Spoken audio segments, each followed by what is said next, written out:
We are going to be starting off very strong with our city's leader, one of our city's leaders. Tonight, our first speaker is going to be the city manager, Mr. Eric Batista. He's going to talk about everything that he does. He has an allotment of 45 minutes, and I don't think that's going to cover everything because he does everything for the city. But without further ado, Mr. Manager, welcome up.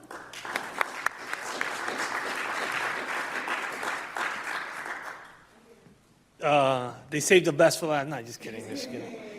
No, I thank you for having me. Thank you. Thank you for having me. I was in your seat probably back when Joe O'Brien was mayor. He was having Mayor Civics Academy, and I had the opportunity at the time. I was working part-time at the LEI, Latino Education Institute, and I was asked to participate, and so I did. I didn't know what to expect, and I was just like you. Actually, the group was even smaller at the time, so to see this number of folks involved in the Mayor Civic Academy is awesome. But it was, the group was smaller, and it gave me some perspective. At the time, I didn't really understand what was happening. I really wasn't really in tune with municipal government. Little that I ever thought I would work in municipal government, and little that I ever thought I'd be in this position. But you never know what life throws at you. So just to give you, I'm going to give you a little bit of background about me, and then talk a little bit about the municipality in itself, just to give you a little bit perspective of who we are. You've learned from many of different departments. You've heard a lot of things. You dug into the budget, hopefully with Tim McGurthy, and learned about economic development, growth, all the other good stuff that the city has to offer. So I'm going to give you a bigger overview, but I'm going to start off just to give you a little bit about myself. The city of Worcester in the 1950s changed the charter to be a city manager form of government. Since that time, there's been 7 city managers in the history of the city of Worcester. I'm the 7th city manager in the history of Worcester, and I'm the first person of color in that role. So you say, so 1950, only 7. Well, there was one city manager who held the seat for almost 40 years, the famous Francis McGrath. He is the legend that held that seat. I don't know how he did it. He must have the best, strongest mental capacity to be able to sit in that role for almost 40 years. Since then, many, on average, city managers hold the seat about 10 years. Tom Hoover was 10 years, Michael Bryan was 10 years, Ed Augustus was about nine and a half or so. There was one, Mulford, who was he was about eight or 9 or so years there. There was one city manager. He was the first city manager, but he was really on the first year. He served for a very short period of time, and then they appointed Franny McGrath, and then Franny McGrath just became the city manager for that long period of time. So that's why there's only been 7 since the 1950s.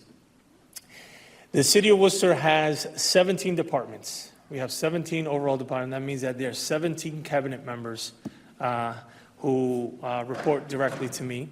They are my cabinet. We meet on a monthly basis, and we discuss issues, situations, etc. Many of them have already presented to you. We have our mission here to the city of Worcester to deliver exceptional public service and municipal operations that are rooted in equity, innovation, integrity, and also, most importantly, centered around people. The vision, though, to achieve that is we want to be the best managed city in the country, and that's a big, ambitious goal.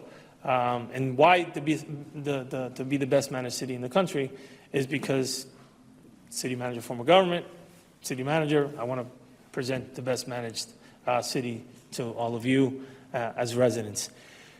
We have about 1,941 employees and growing. We have 75 divisions under those 17 departments. We have 36 boards and commissions, and that is growing.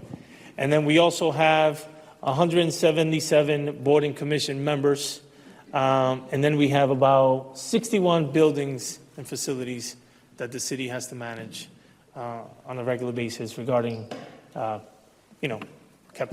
capital needs, et cetera, et cetera. So just to give you a brief overview, I know you've discussed it a little bit. But the city actually has an $893 million budget, so it's almost $1 billion budget. And this budget that's coming forward to the council next week actually. The budget will be presented to the council. That budget is just shy of $1 billion. That is a lot of money. A lot of money. You do. Everything that you benefit from roads, sidewalks, schools, snowplow, all of that is money for you as residents. It's not for me. It's not in my pocket. So 893, our revenues are around 867. The change in that is about $25 million, which is about a 3% change when it comes to that. So you ask, how do you bring in 867 revenues in FY24? Sorry, FY24, 25, it went up, as you can see, to 893. And then you see the expenditures, and it's exactly what we have in revenues. And you ask, so why is that? Every municipality across the country, and specifically in the state of Massachusetts, you need to present a balanced, zero-based budget, balanced budget. It's not like the federal government. I know I spoke to a group of young folks recently, and they said, well, I thought you had just an open check that you can just sign. It's like, I wish I did. It's not like the federal government. You can borrow and borrow and borrow. We cannot. We have to balance our budget every single year. And that's something that not only it's governed by the municipality here and the city council, they're the ones who approve the budget, but it's also by the state government, Department of Revenue. So before I go on to kind of what the city does, I'm going to turn back a little bit, the clock, and talk a little bit about myself, just so you can know who Eric Batista, the person, is of the city that's leading the city. So I am, like I said before, I am from Puerto Rico. I was born in Puerto Rico, and I came to Worcester at the age of 7. June 11th, 1990 is when we arrived. My family came here to visit an uncle. My uncle was stationed here because he was a member of the Chicopee Air Force Base. He was serving our country here, and he was living in Worcester at the time. I don't know why he didn't choose to live in Springfield, which is closer to Chicopee or Holyoke, but he chose Worcester, and Worcester was where he was living. And we came here to visit him, and we never left. So I tell people I'm still on vacation, 30-plus years on vacation. But no, what happened there, my parents decided to explore the opportunity to live in the city. So they went back to Puerto Rico. They left myself and my sister, my brother with my uncle for like about a week or two. They went to Puerto Rico. They did some paperwork, whatever they had to do, and then they were right back here. And then we started a process of living in the city of Worcester. So we've been here since then. I moved around in different locations, right? I've lived in Main South. I lived on the east side of the city, up on Union Hill, Vernon Hill area. I currently live in that area. I live right off of Massasoit with my wife and my 2 little kids. I have a 4-year-old and an 8-month-old baby. So I have a very young family. Yeah, thank you. I appreciate that. He went like this to me. So yes, I have to balance not only the city work, but also the life of being a young parent with kids at that age, which actually we have T-ball. We just started T-ball last weekend. So just a little bit about further on that, I went to Belmont Street School. I went to City View when they first opened City View. I graduated City View, went to East Middle, and then graduated from North High School. So my entire most of my entire life was on the east side of the city and still to us today. After that, I pursued education at UMass Amherst.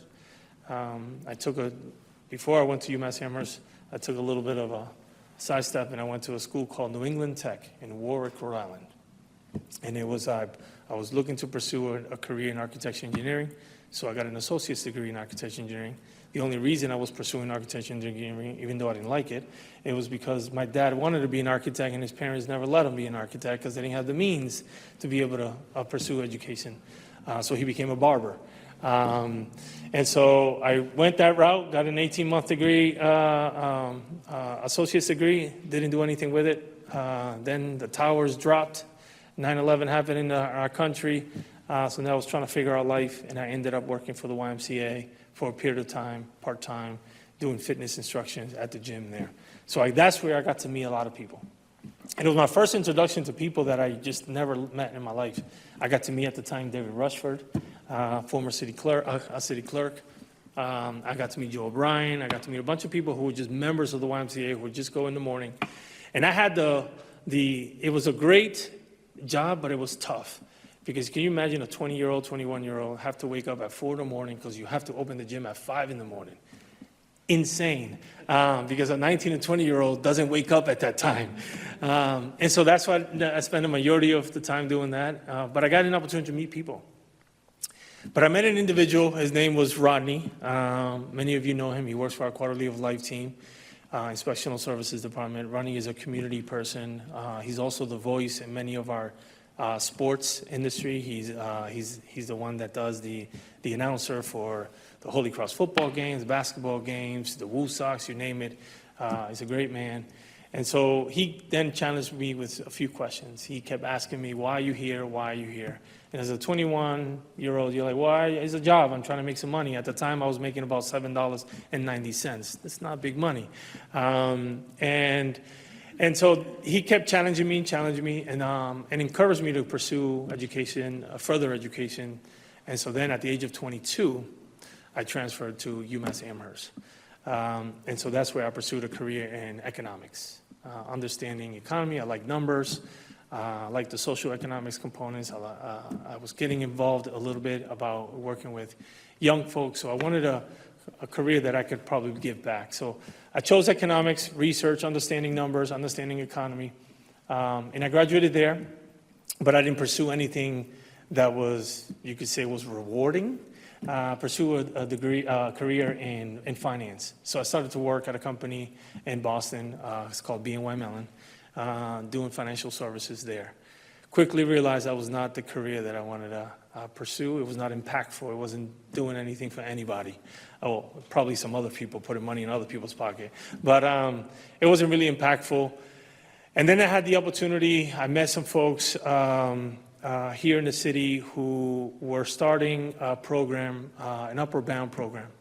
So Upper Bound is a TRIO program for college access program for first-generation low-income youth. And so that program was under UInc, and UInc was starting a new program in Southbridge. And so they were looking for somebody to oversee that program.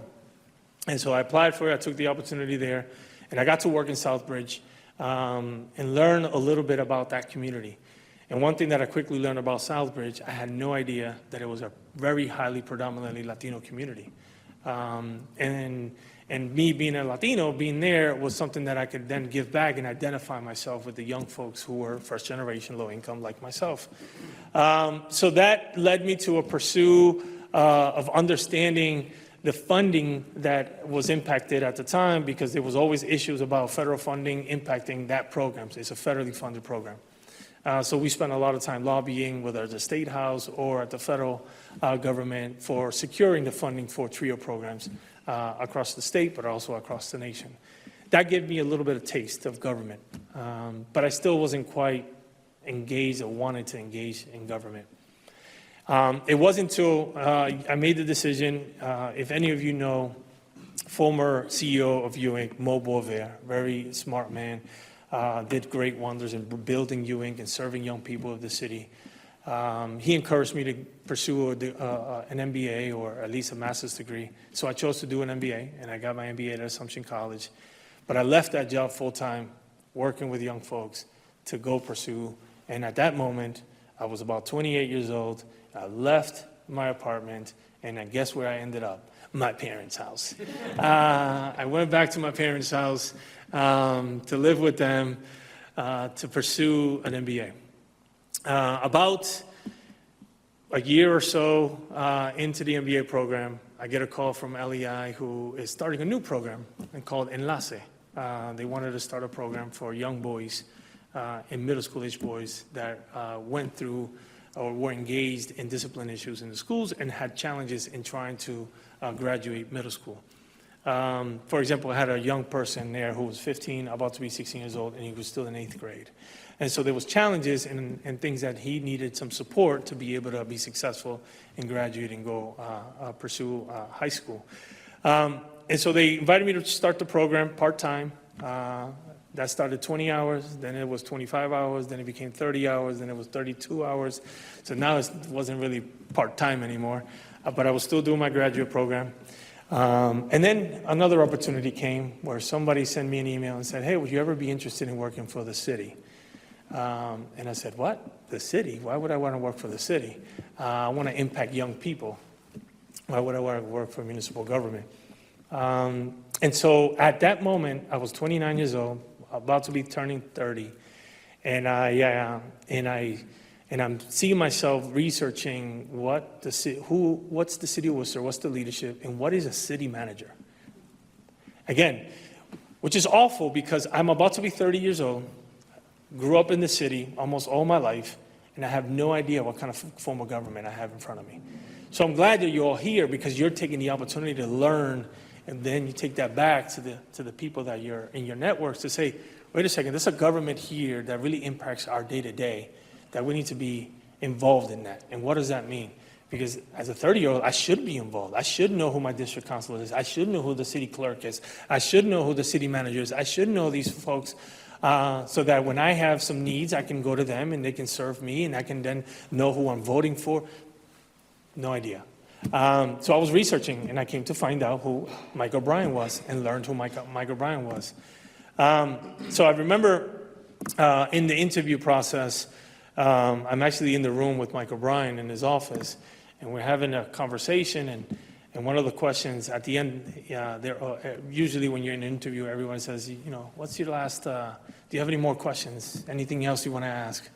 And I remember asking him, well, when are you going to get back on the dance floor? And he was shocked. He's like, what are you talking? Then he remembered at the time, there was a thing called Dancing with the Stars that an organization called Salsa Storm had done this salsa event where they took city leaders and salsa dancers and they did this competition, and Mike O'Brien was the winner. So, again, research, economics, research, right? Understanding. And so I used that, and he liked that, and he said, oh, you're getting the job. So he gave me the job. But that gave me, that was a spark. Working in municipal government was a spark for me to something that I never figured that it would be inside of me, that thought that it would be inside of me, the desire to be a public servant and serve the people, was to serve the public, and just be a servant in general, have a servant spirit, servant heart. And so that's something that, again, I started as a project manager in the office with the city manager, Mike O'Brien, simply doing small tasks, jobs here and there, understanding, learning. But I used to spend a lot of time in my desk, in the computer, listening to the council meetings. I didn't attend them, but I would just listen. I would read, stay informed, learn as much as I could. And so I had the opportunity to go through the ranks in the city manager's office. I had the opportunity to work under Ed Augustus. He asked me to stay and work directly under him. And then I had the opportunity to grow into different positions in the city manager's office until the mayor asked me to then, when Ed Augustus chose to pursue other careers, asked me to take on the interim acting role. And for me, it was shocking. It was humbling. It was a big privilege because of my trajectory and my story, right? And my trajectory, it went in different routes. And that's what sometimes when I talk to young people, I said, no matter what your story is, there's always a path, and you always will get there some way or another. I was talking to a young person recently who said, he was 22, and he said, well, I'm late to go to college. And I said, no, I was 22 when I went to UMass, and I graduated at the age of 25. Oftentimes, by 25, someone's already 4 or 5 years into their career. Everybody's story is different. You have a different story. Pursue your story. And so that gave me the opportunity through the years of working in the municipal government to just learn more about my community and the people that we serve, which then gave me a bigger perspective going back to where I felt as though working with young people, what I wanted to do, which was make an impact. I always wanted to make an impact. Working in finance wasn't doing that. Working with young people did that. But now I have the opportunity of working in municipal government to do it at a different level. Provide policies, provide funding, provide different perspectives that can really impact them in their daily lives. And so that is what government does. We impact your lives on a day-to-day basis. That's what we do. Everything that we do.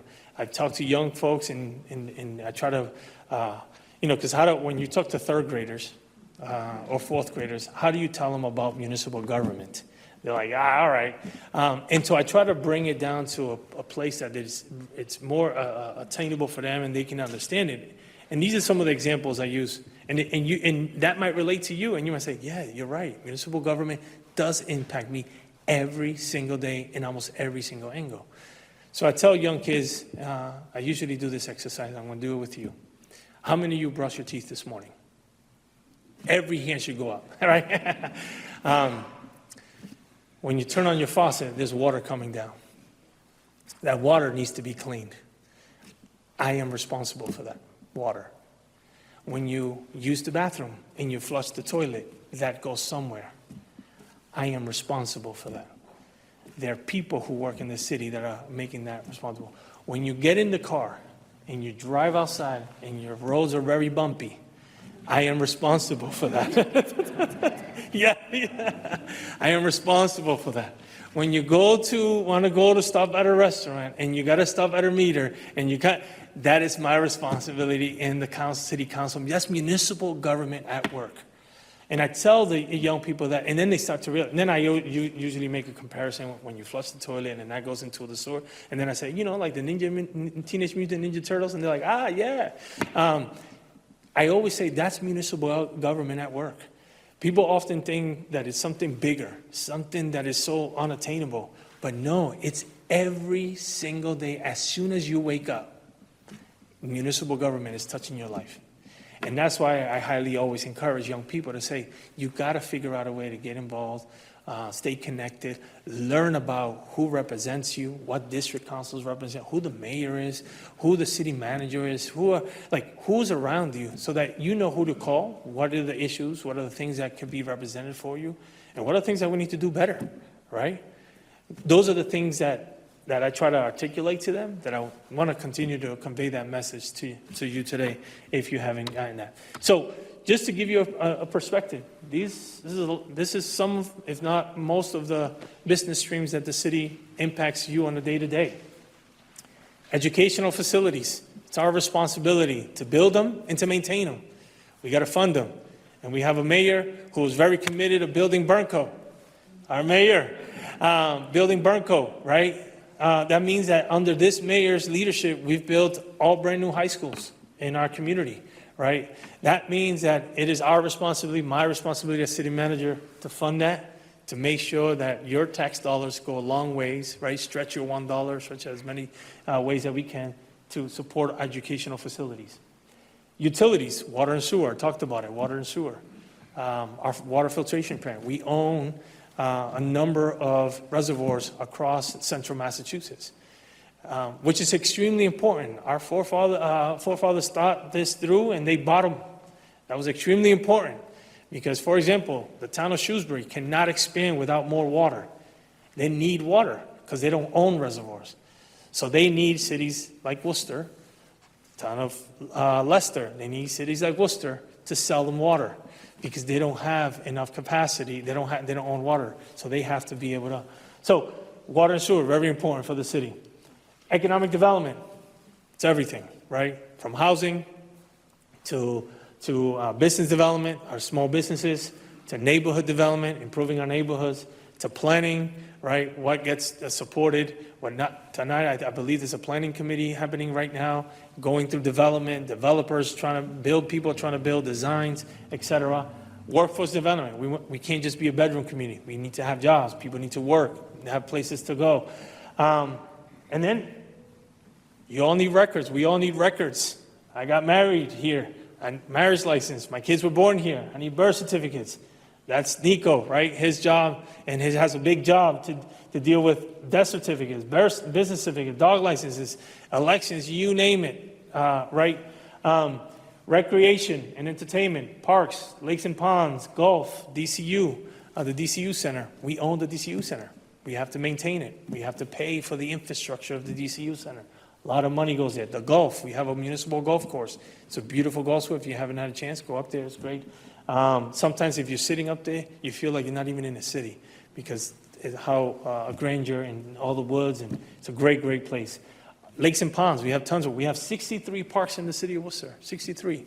That means from dog parks to playgrounds to pools to spray parks. I mean, you name baseball fields, soccer fields, basketball courts, you name it. We're looking at expanding to pickleball courts, bocce courts, I mean, everything.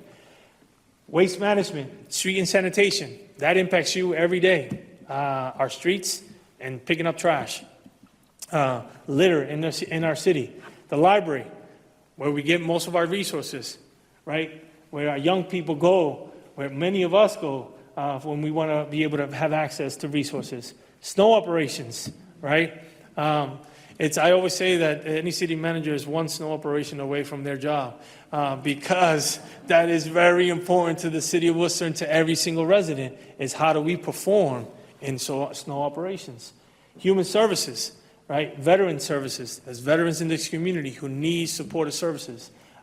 Youth services, young people. I talked about young people. Public health, elder services. You look at public infrastructure from engineering, transportation, infrastructure, parking.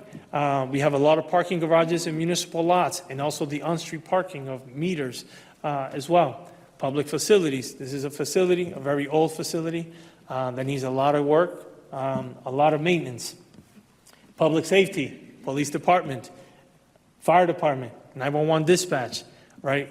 We're the 911 dispatch not only for Worcester, but also for the town of Leicester. So we're a regional dispatch center. They also have a 311 center now that we've expanded for you to provide customer service. Emergency management is an emergency in the city. They respond, they work with American Red Cross and create emergency management plans. Building code inspections. They inspect every building, your homes, your properties, businesses, etc. Housing, health inspections, sanitation code, making sure that overgrowth, legal dumping, I mean, you name it. This is just a few. I could keep going of multiple services and things that are day-to-day that impact you on a day-to-day basis. So there's a lot that we cover as a municipal government, a lot that's in the shoulders of myself, the city council, and the leadership of the city. But like I said, we have 17 departments. These are the list of the departments from human resources, public facilities, health and human services, economic development, fire, police, public works, emergency, communications, management, innovation, technology, Worcester Public Library, sustainability and resiliency, inspectional service, administration, finance, transportation, mobility, and the law department. There's the transportation and mobility and sustainability and resilience. Those are the newest departments that were created probably in the last 2 to 3 years. Health and Human Services was a department. It was actually a department that was removed, but it came back in like 2014, 2015. It was recreated again.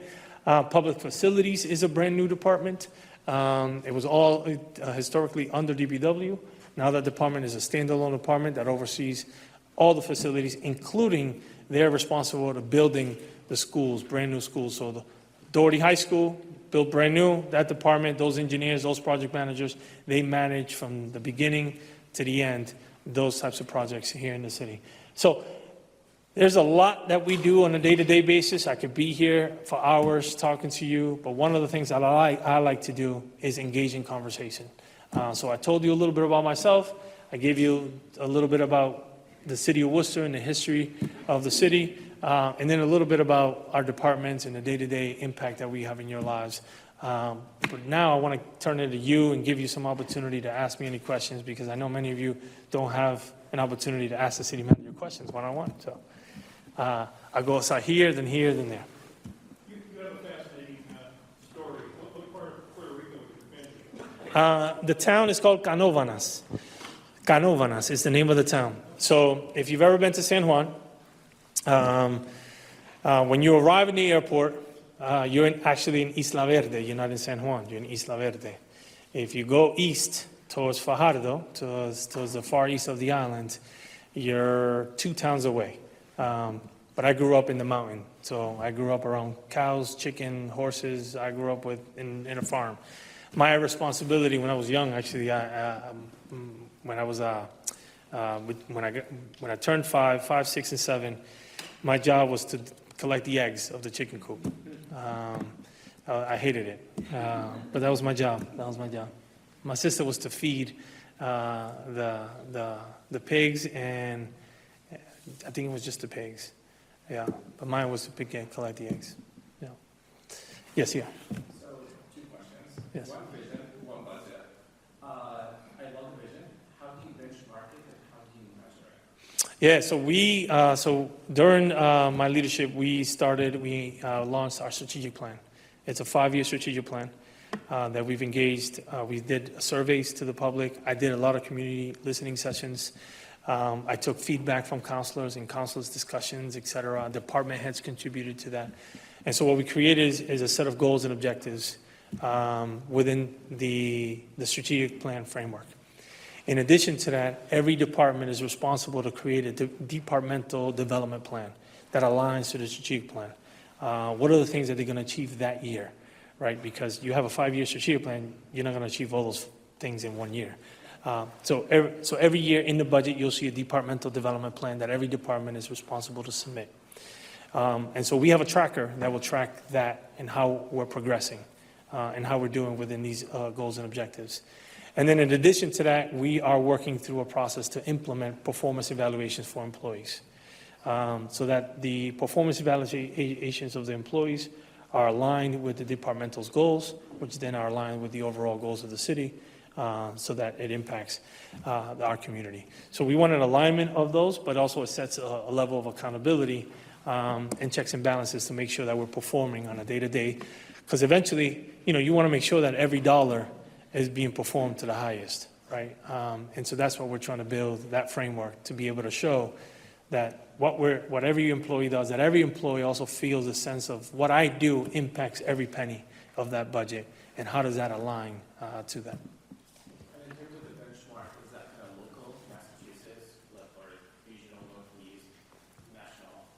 Yeah, our benchmarks try to stay local. Massachusetts, there's a few cities in Massachusetts who are city manager form of government, City of Chelsea, City of Lowell, Cambridge, et cetera.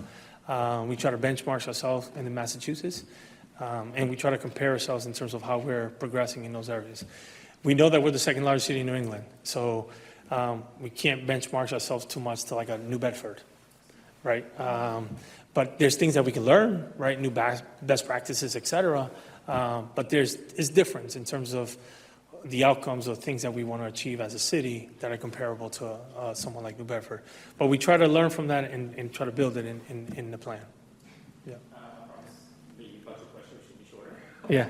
How do you prioritize what to leave out of the budget versus what to put in? I mean, looking at your numbers, That's a great question. So the budget, there's things that they're fixed costs. You know what's fixed cost, right? The educational budget is a fixed cost. It comes to us, we then move it to the schools. And then there's a local contribution, a minimum local contribution that a city is required to contribute to the schools. So we got to do that. So there's these fixed costs that are associated. Then you have pension, you have OPEB, you have debt service, right? We're borrowing money for facilities, so buying vehicles, et cetera. So those fixed costs, we got to that's a portion of the budget that's really, we have to, oftentimes what we do is we evaluate what the potential revenues for that year could be. We evaluate what the status quo or the carry forward budgets of the current departments are, right? And then we look at the fixed costs. And then what I tend to do is, okay, what's left over? If it's 3 million, 4 million, 5 million, 8 million, whatever it may be. And my job then is I work within the departments to identify areas that we could reduce, adjust, et cetera, to allow that pot to grow a little bit more, right? I evaluate the performance of programs. This program, we've been doing it for 5 years, it's really not working. Should we defund it? Should we move the money elsewhere? This department needs it for X, Y, and Z, let's move it over there. And so we try to do those things, so then it gives me a base number. Now that base number allows me then to evaluate all the requests that departments submit. Departments, I ask them to prioritize their list, because otherwise they'll send you a wish list. So I ask them to prioritize that list, and we work with them on trying to prioritize what it is that they want, what it is that's needed. I also meet with the city councilors and the mayor to understand their priorities. What are the things that are being talked about through that year? What are the things that residents are talking about? What are the things that are constantly on the news? What are things that could potentially impact us from the federal government or state government that we may need to start to put some dollars aside for that or fund this program or et cetera? Over the past couple of years since I've been city manager, I've been hearing a lot about litter in the city, in the business quarters. So we've invested to do bins in the business quarters that now will be, these are receptacle bins that will be managed and upkeep, right? And we're going to try to pilot that and see how that goes. But there's a real cost to that, buying them and also maintaining them. But I've heard a lot from community about that issue. So those are the types of things so then I start to take those priorities, those requests that are coming from the public, and try to say, okay, what can I do? What can we not do? And then say a lot of no's. There's a lot of no's to the department to say, we cannot do this. We cannot do this. We're going to have to wait till next year. We're going to have to figure this out, that's just the nature. Because at the end of the day, too, I need to consider cost of living increases for employees, potential pay grade increases for staff, promotional, contract negotiations with bargaining units that are now committed to raise salaries, et cetera. So I got to leave myself room to then eventually recommend and produce a balanced budget that's basically zeroed out. That's usually the budget process. You're welcome. Yes. What's the toughest call you've had to make? I think toughest call for me in the last 2.5 years, I think the toughest call is always when you have to terminate somebody, especially when you have to terminate somebody who's 25-year, 27-year employee. That they have a family, they've been committed to the city, and you've given so many opportunities. There's been performance plans. You've done everything to try to sustain and retain the person, but unfortunately, you got to make a decision. And that person is not going to be happy. They're going to email you. They're going to call you. They're going to reach out to potentially the mayor or the city council and say, "Hey, wait a second, I'm getting let go. We need to figure this out." I think that's always hard because you're impacting someone's life, their livelihood, especially if they're committed so long to the city.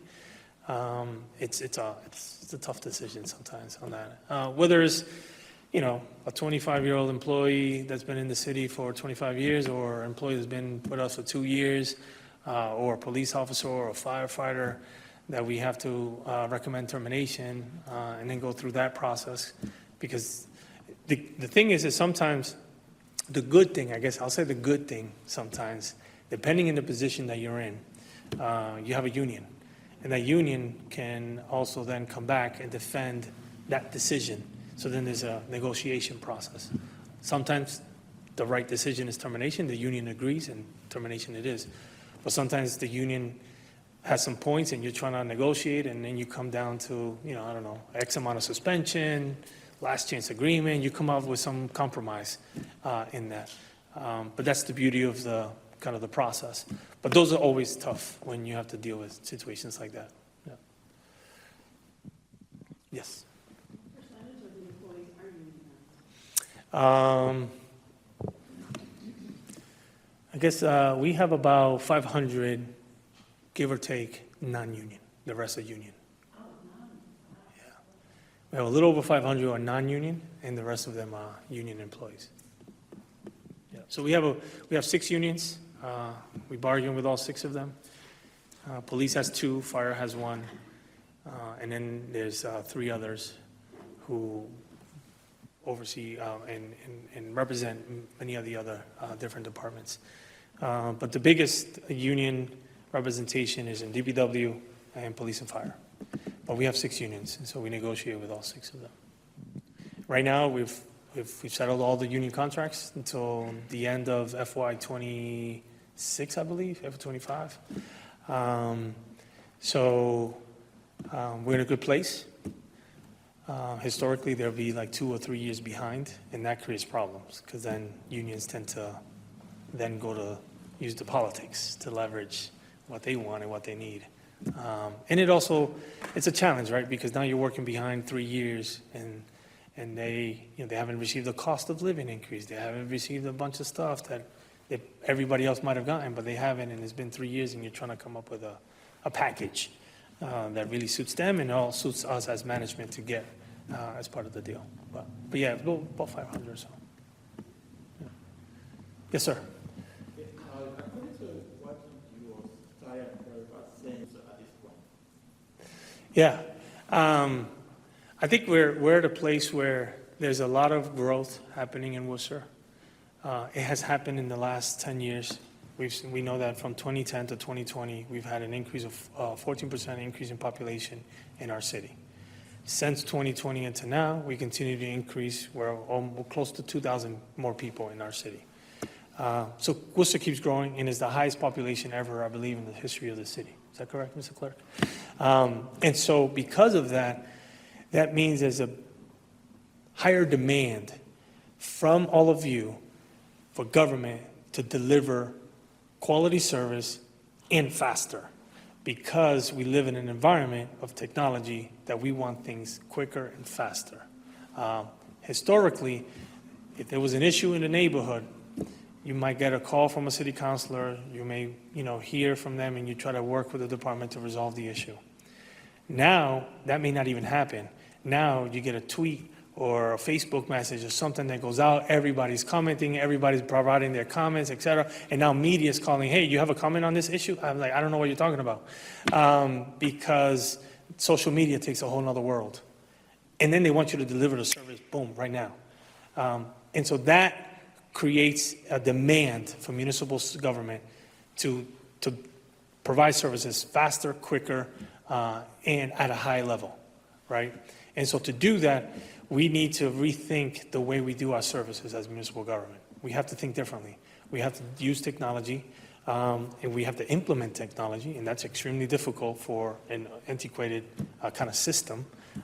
When you think about municipal government or any government, it usually is very slow, and when you want to implement a system or technology, it's like you're trying to, I don't know, create it's just extremely difficult. So we're in a place in our time in the city that we're trying to do that. We're replacing our financial system that is 30 plus years old. We're replacing our CAD and RMS system for police and fire that is more than 35 years old. We're replacing our calendar management system that is extremely, that's been old, almost 20 years, homegrown. We're trying to look to replace our customer service system that has been extremely outdated, over almost 20 years old. And again, all of these things require staff to work, to understand the workflows, to understand the core of our business practices.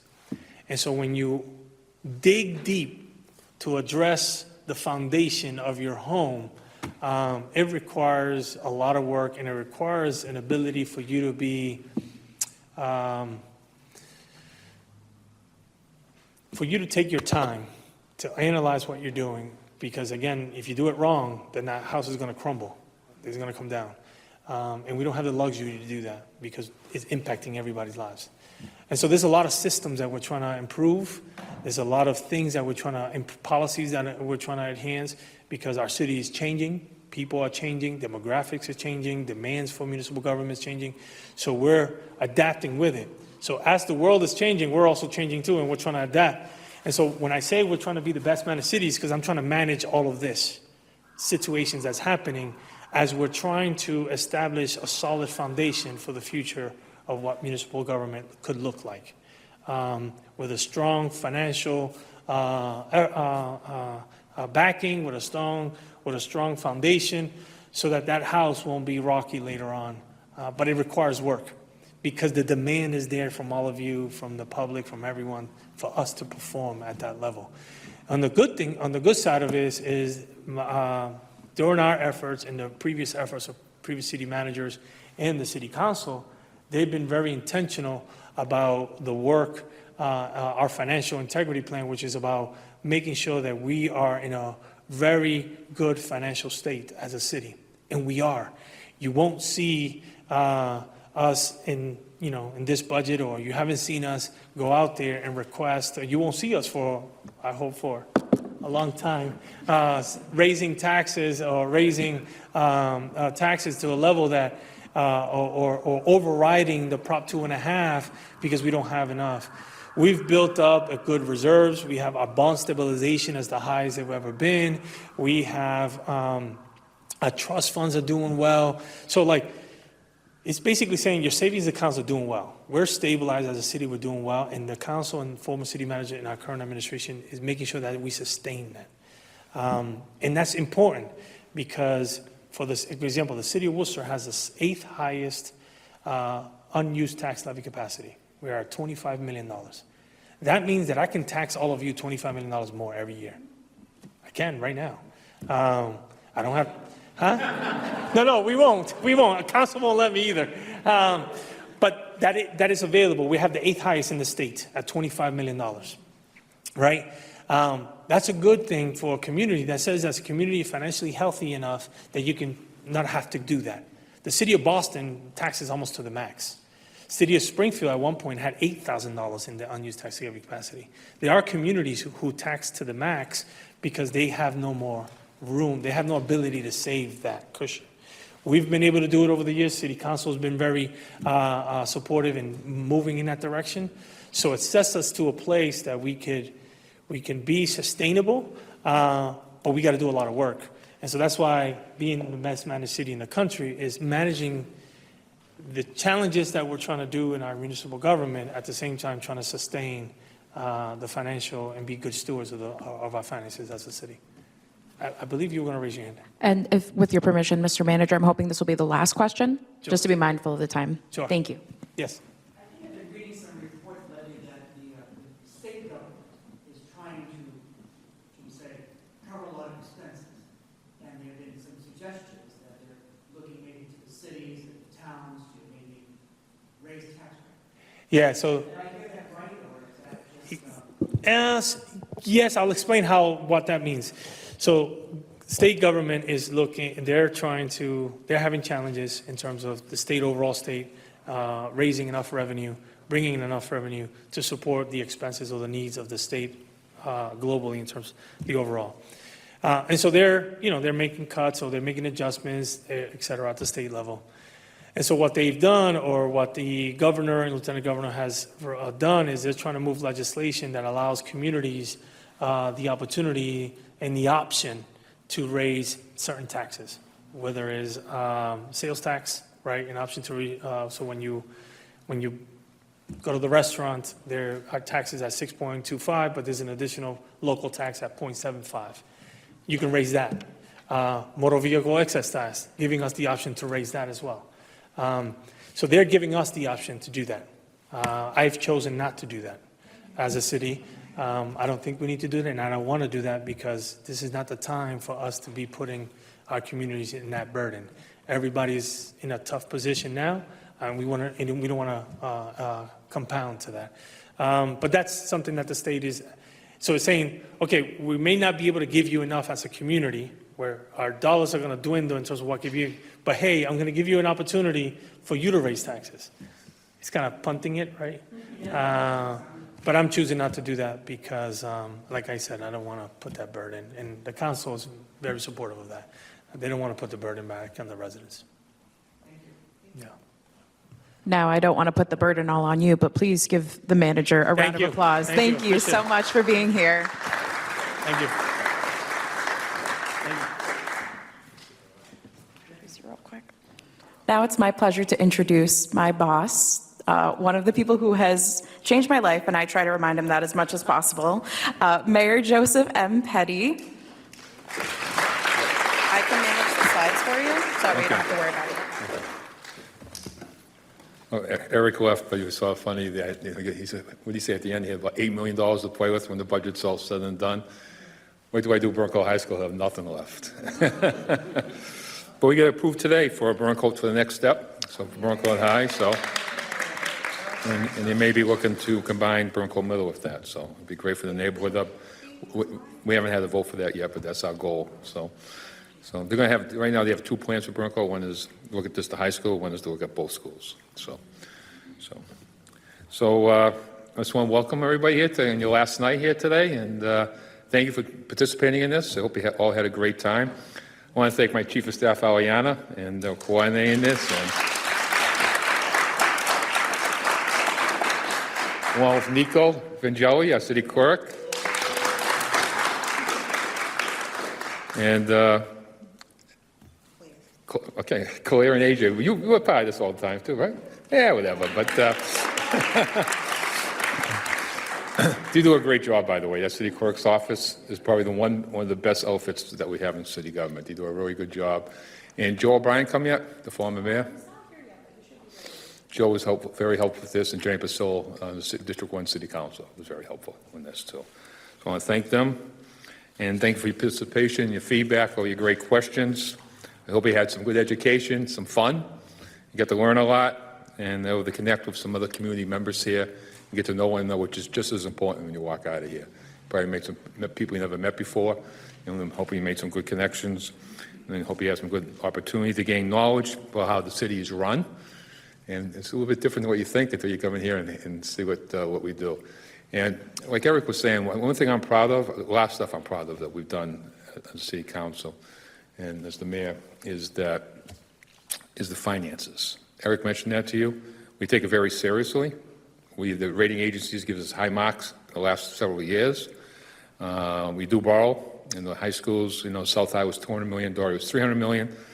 Who knows what Burncoat and Burncoat Middle will be at the end of the day. So we have to make sure we be able to pay for this. We start putting money away in some of these trust funds these accounts that the manager was saying. So we have a school account we're putting money into so we can pay for those, which is so important. So, well, you asked me to talk about myself. I was born here in the city of Worcester in the Hampton Park area, over in Hurd Street, Webster Square area of the city of Worcester, the Auburn line. Went to Worcester, attended Worcester Public Schools, went to Hurd Street in East Middle, and also went to former Holy Name High School, which is now St. Paul's. But I was elected to the council in 1997. Seems like yesterday, which began a lifelong career of politics. And the reason I wanted to run is because I wanted to improve the quality of life, and I like people, and I like helping people and getting what they want done, and which is so important. It's so satisfying when you can help somebody. It could be just as easy bringing a garbage bin, a recyclable bin to someone's house and dropping it off for them, so they don't have to come downtown to get it, or to Shrewsbury Street, and the smile on their face when you get something done for them. I was preceded as mayor. I was elected mayor in 2011, 12. I took office. I was preceded by former Mayor Joe O'Brien. And being mayor does have its challenges, there's no question about it. The city mayor does run it. We have a superintendent that runs the schools. But being the mayor, you need almost like your board of directors, the president of the board, and getting all things done and making sure that you're getting things done here for the city of Worcester. You're balancing between the schools, the city. And let me tell you, there can be some good fights between the schools and the city when it comes to the funding, because everybody, funding's tight. So, so emotions get high sometimes. And being the mayor, they say it's a part-time job, but it's more than a part-time job. I'm also employed full-time around the pension system, so I have a full-time job also.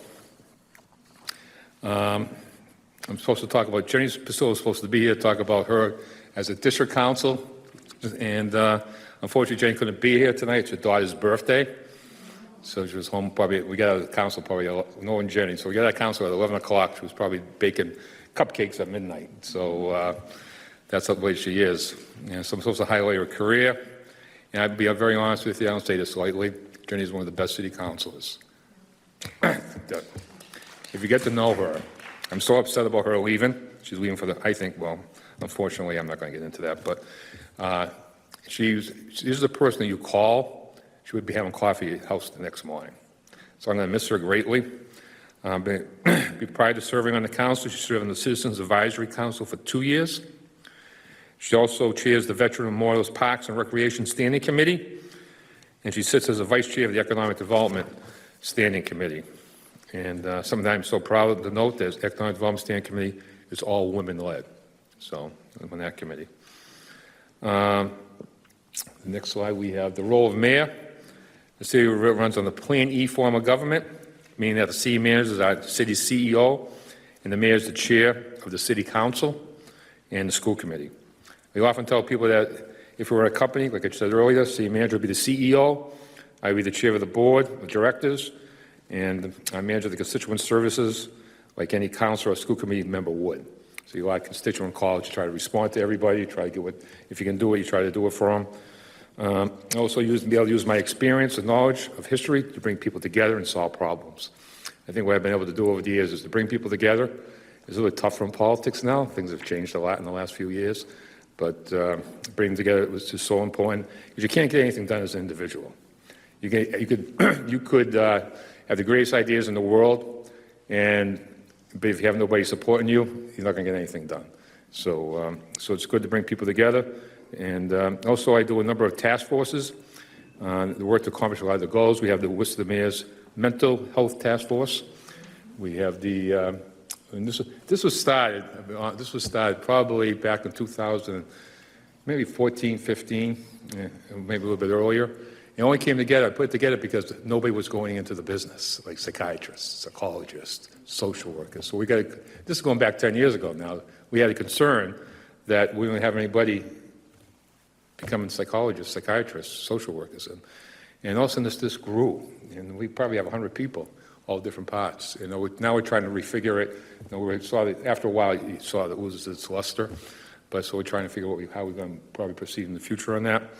We also have the MBTA task force and the Brownfields task force currently right now. District council's roles. As a district councilor, it's Jenny's role to oversee the activity with her District 1, includes some of the following neighborhoods: Salisbury Street, Grove Street, Lincoln Street, Great Brook Valley, Upper Lincoln Street. She attends neighborhood meetings and handles constituent issues in her district.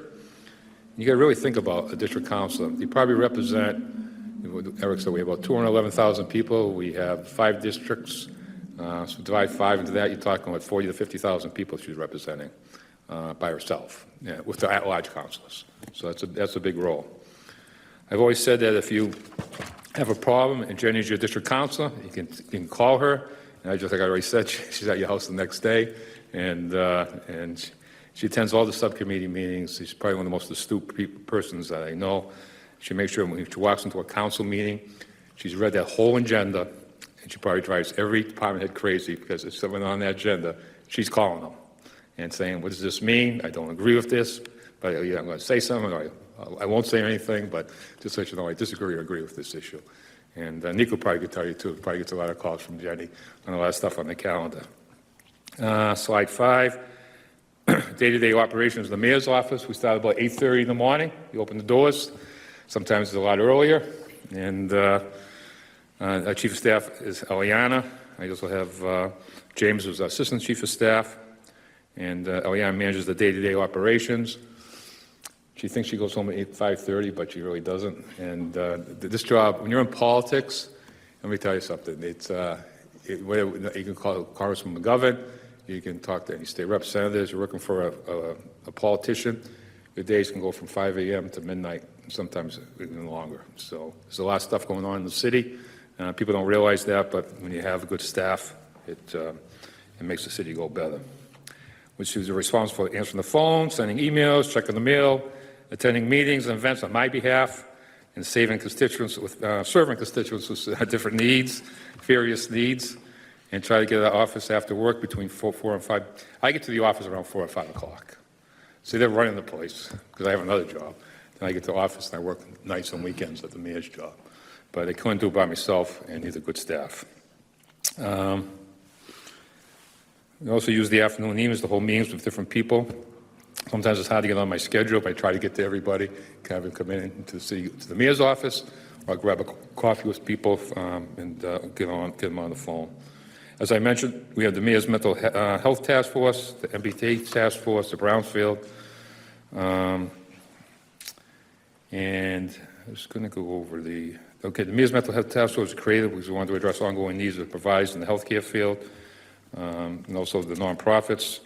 And in that task force, there's a number of subcommittee task force too. There's not. I'll look at that in a minute. And the MBTA task force was created last year, and after the abrupt termination of the express train in Worcester to Boston. I don't know if you remember that. So then we created this task force. I don't think the MBTA or MassDOT was too happy at first, but so when you get people in the room, it's just not, even if you don't get the answer you want, It's probably like a constituent. Okay, please get back to me and tell me you're not going to do it, you know? And so we've had some good relationship building with the MBTA, and we got stuff done. So it's worked out well.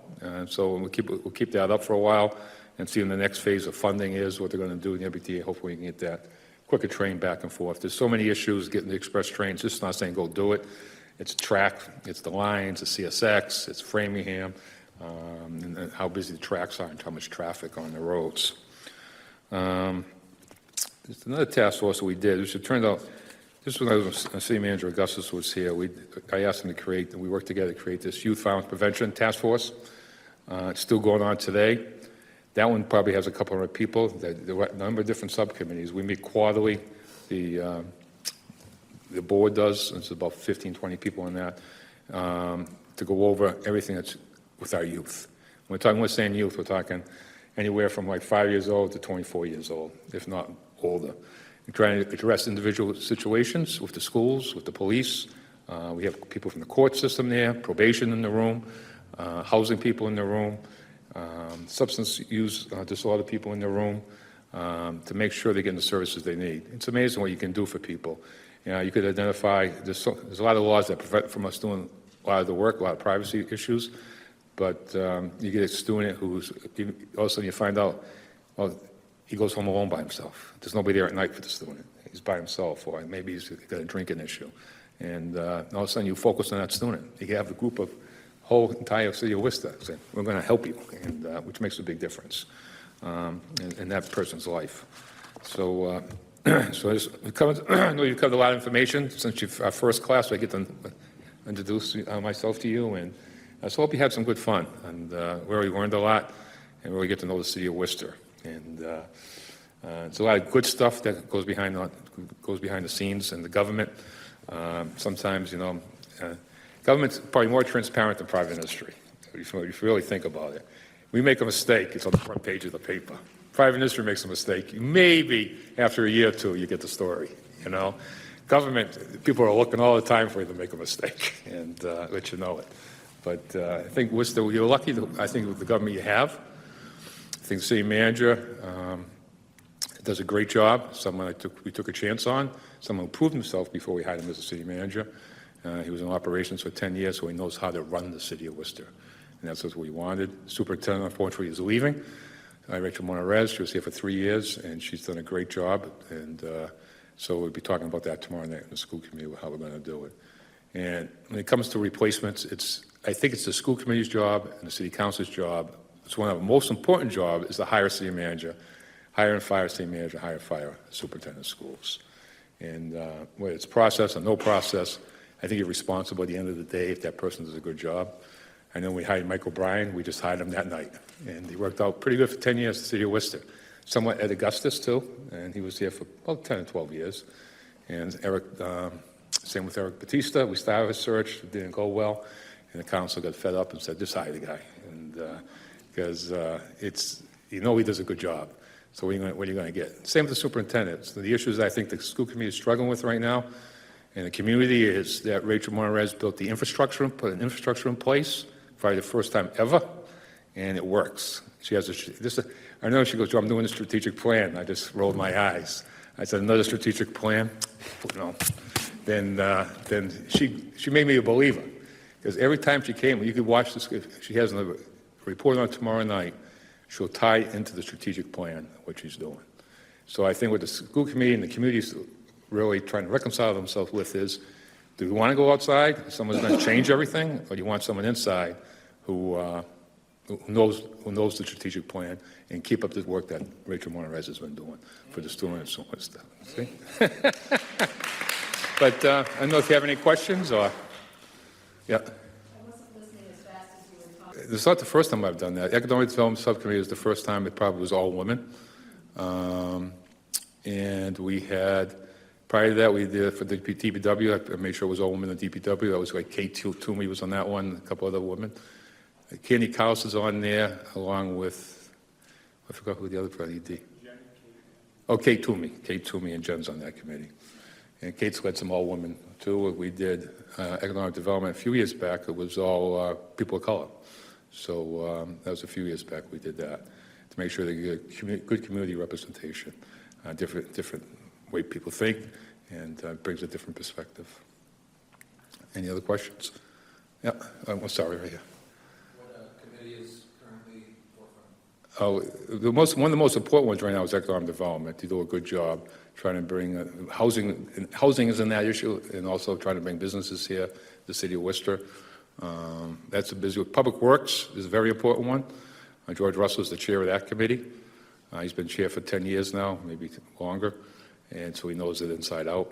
And making sure the streets are done, making sure the streets are plowed, and making sure we get those big belly garbage bins going on the street. They're all on the street now. They get up in Grafton Street area, so more will be coming in the future as a pilot program. And public service and transportation is probably an important one since it hasn't met, so I got to figure that one out. But you have a question? Back? Yeah, I'm sorry. Not to ask you to repeat, but I was actually there was a plan to. Some of it might have stopped back then, I don't remember, but they actually did stop over a year ago, 2 years ago. They changed the schedule. We read it in the paper, if I remember right.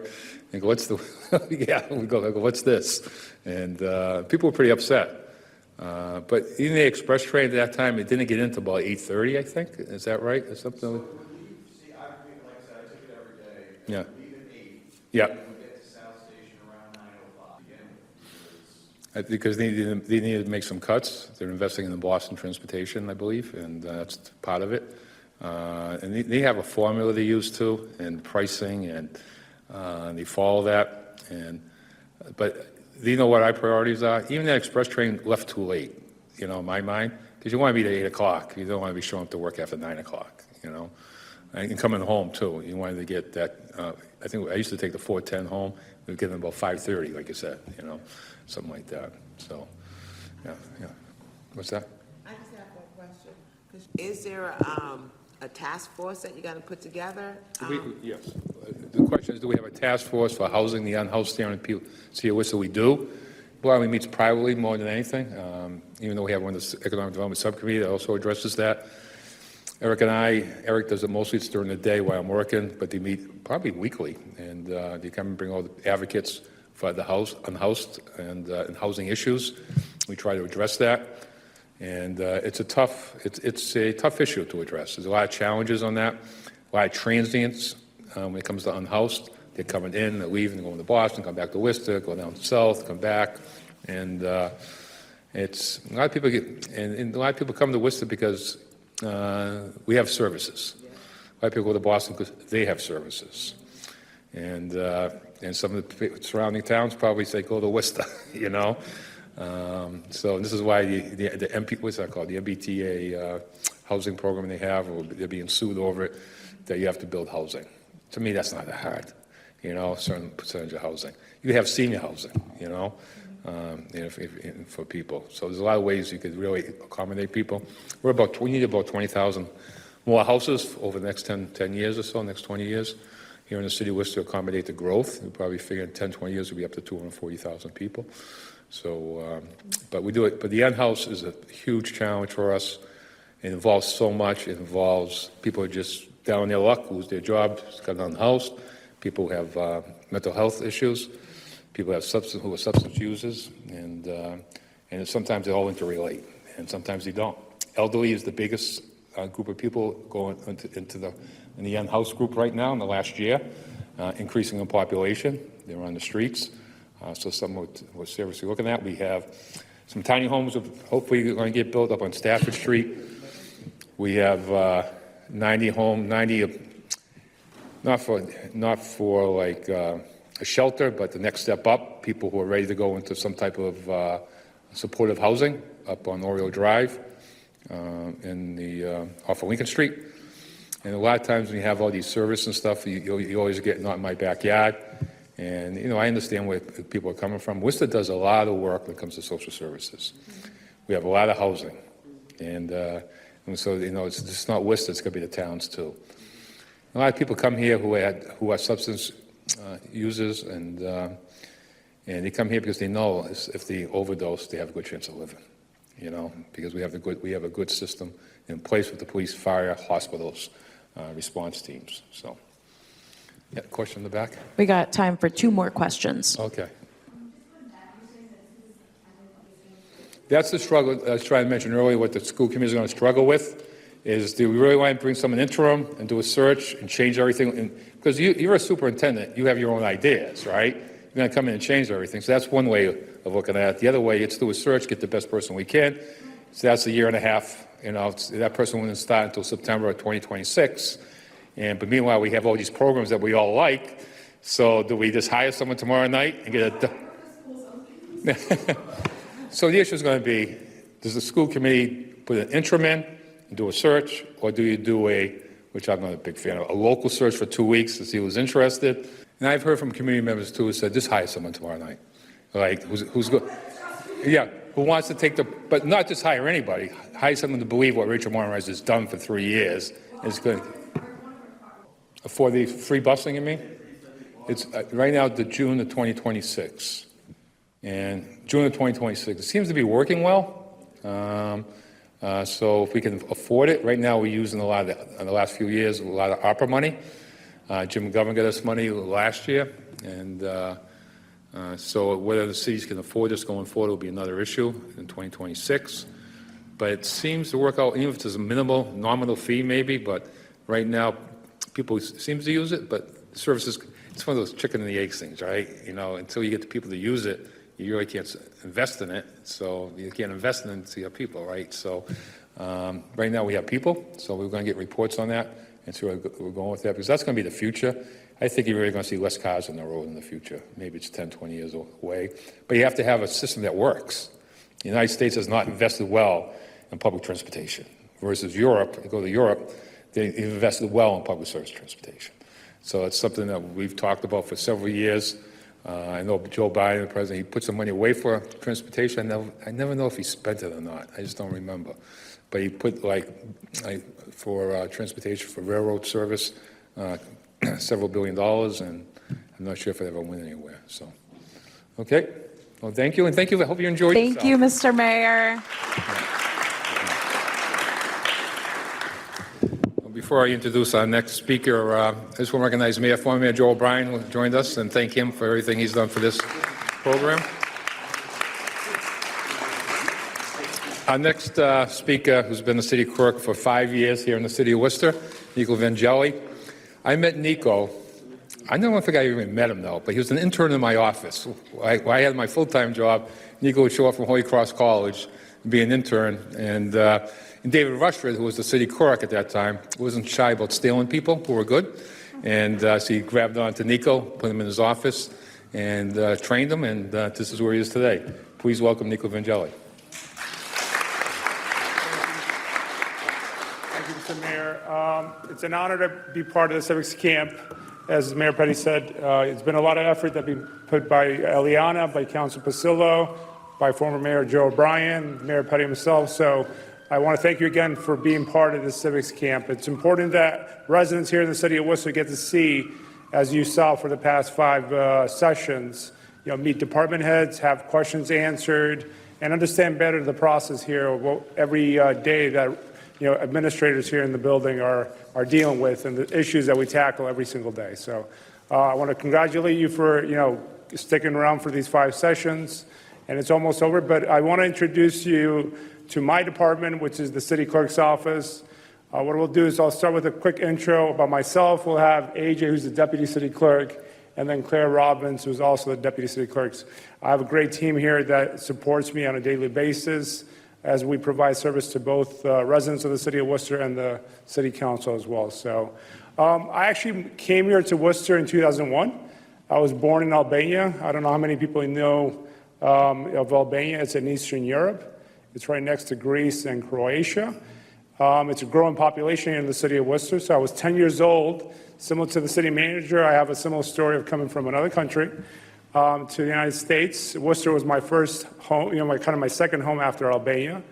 As we moved to the country in 2001, I was 10 years old. I went through Worcester Public Schools. I attended Claremont Academy, which used to be the old All School, which is right in Main South. We lived there for a few years until we moved on the Burncoat Street area when my parents bought their first house.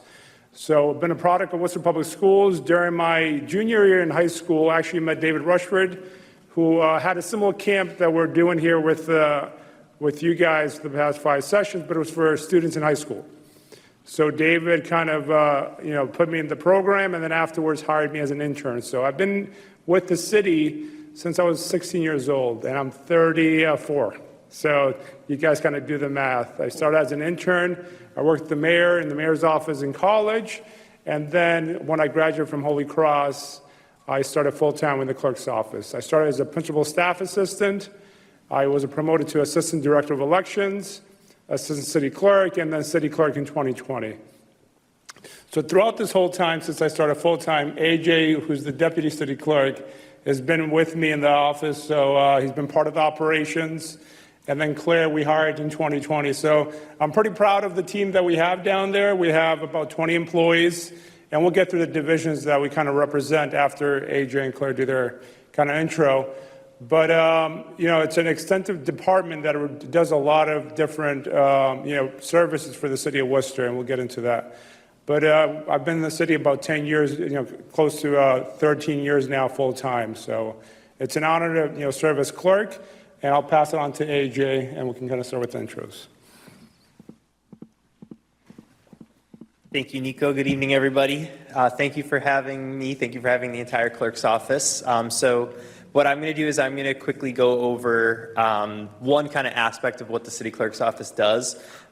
So the division that I typically oversee relates to city council, and it relates to participating in council meetings. It relates to record keeping of council records and things along those lines. So just kind of try and give you a brief lens into ways that you're able to kind of work with your elected officials through the agendas that they set. So the first thing is city council, school committee, and the Worcester boards and commissions are generally all open to the public, and interested individuals are encouraged to attend. So what our office does whenever whether it's a board, whether it's a standing committee, council, school committee, anything, whenever they want to have a meeting, they have to post it with our office. Per the open meeting law, it needs to be done with at least 48 hours in advance. And unless there is a topic that is related to executive session, which would be a private matter, they will meet in open session and people are able to go. And there is an ability for residents, I would say most if not all the time, to be able to provide some sort of testimony and just kind of speak as to your thought process, your agreements, disagreements with any of those items. So that is the main reason why it is generally open to the public, and you're always encouraged to go whenever it's a topic that is important to you. I know some people reach out, they want notices from our office whenever, the Economic Development Committee meets, or I'm very interested in veterans issues. So if the Veterans Parks and Recreation Committee is meeting, those are the types of things that we like to try and provide. And we also obviously post them on the city's website as well. And like I said, with at least 48 hours, business hours, of notice, so that you guys have enough time to review the agenda and provide testimony to any of the elected officials associated with that particular meeting. So city council. Worcester is governed by a council manager form of government with a popularly elected mayor. So that's the Plan E form of government that everyone was talking about. The election occurred, I think, late 40s, and then it was implemented in the early 50s, the Plan E form of government that we've been operating on since that time. It's been slightly modified, but by and large, that is the way that we operate as a city. A city council acts as the legislative body, and the council-appointed manager handles the traditional day-to-day chief executive functions. So similar to, I think, the other folks that have come up here today, you can kind of think of city council as a board, and you can think of the city manager as a CEO, and you can kind of think of us as literally the clerks that are tracking every single thing that happens at all of those meetings, so that 20, 50, 100, 150 years from now, you're still able to look up the actions that occurred at any particular meeting. We actually were just in front of the Historical Commission, and we got approved to make all of our documents locally historically significant. So we have town records, so when city wasn't even, the city of Worcester wasn't even a city, it was a town. That's how far back we go into our vault. So the other kind of major player is the school committee. So the Worcester School Committee is the legislative and policymaking body that deals with the supervision of the Worcester public school system. So similar to how the council relates to city issues, the school committee will relate to school issues. There is slight overlap, I would say, for sure, and typically that is found in the form of the way that the city funds the Worcester Public Schools Department. So we have a committee that's called Education Committee, and the school committee has a committee that's called Finance, Operations, and Governance. And basically that is the overlap, and they'll meet together from time to time and discuss funding. So we're coming up on budget season right now, so you would expect at some point those committees could meet, discuss some of the budgetary issues that are before both of them collectively, and then they'll break off and do their own budgets accordingly. But kind of nice place to share ideas and discuss some of those things. So school committee district representation, this is something that happened fairly recently. It was a change to the city's charter in the way that the school committee was elected. I know Nico, Claire both had a major role in that, but essentially the way that they're elected changed, where it used to be all at large. Now school committee members, in some instances, not all, are elected to a specific area, and they kind of have their own little zones and their own schools within those zones. So the next thing we have is the City of Worcester boards and commissions. So I believe Mr. Batista discussed, I think it was 36 boards and commissions in the City of Worcester currently. Those boards and commissions kind of handle some of the other, I would say, very specific issues and details that are associated with the City of Worcester. Like I said, for example, we went to Historical Commission to get the approval that our documents were locally historic. Planning board's meeting down the hall because they deal with planning board issues. Conservation Commission, again, very specific issues that are somewhat administrative in function, but there's guidance or approvals that are required by a board, and so that sets up as well. And like I said, each of those different areas all submit their agendas to us so that we can provide them to the public for you to all view. So why do you attend these meetings? I think everyone kind of has their own reasons for it, but generally by attending public meetings, you can become informed about different issues in the city as well as comment on problems and solutions. And local government is responsible for parks, libraries, public schools, public streets, sidewalks, voter registration, polling locations, business licenses, really a whole host of different things. And each specific issue, depending on what's most important to you, will probably impact which agendas you want to look at more frequently. But basically, it's kind of an open bag of whatever it is that you want to go take a look and track. How will I know what is going on? Like we discussed, each agenda gets posted a minimum of 48 hours before on a business day. So it gives you an opportunity to take a look at that. And then our office also always provides printed copies as well. So, for example, we had an Economic Development Committee meeting down the hall at 4 p.m. You could have gone to the table, grabbed the agenda, looked at the whole thing, and been able to reference it throughout the course of that meeting. Can I ask a question or comment? A public comment period is generally provided during each meeting. During council, it's important to be noted that if you are a petitioner, you get 3 minutes to speak on that item to be able to kind of advocate to the council, say, I'm really hoping this happens here, I'm really hoping this is able to be referred to there. Generally, you're able to provide that comment. And even if you don't have an item on the agenda yourself, if you're not the petitioner, you can still go to city council, and there's a 2-minute period where you can discuss any item that's on the agenda. Kind of give your local officials kind of an idea of the way the wind's blowing on any particular issue, or even just something that you personally feel really strongly about that you want to make sure that your voice is heard on. Again, once called upon to speak by the chairperson, the member of the public should begin by announcing their name, city or town of residence, and reference the item number that they're kind of talking about. So again, we do like to keep track of those things. We are the clerk's office. So the more names, the more information about, making sure you say that you're a Worcester resident.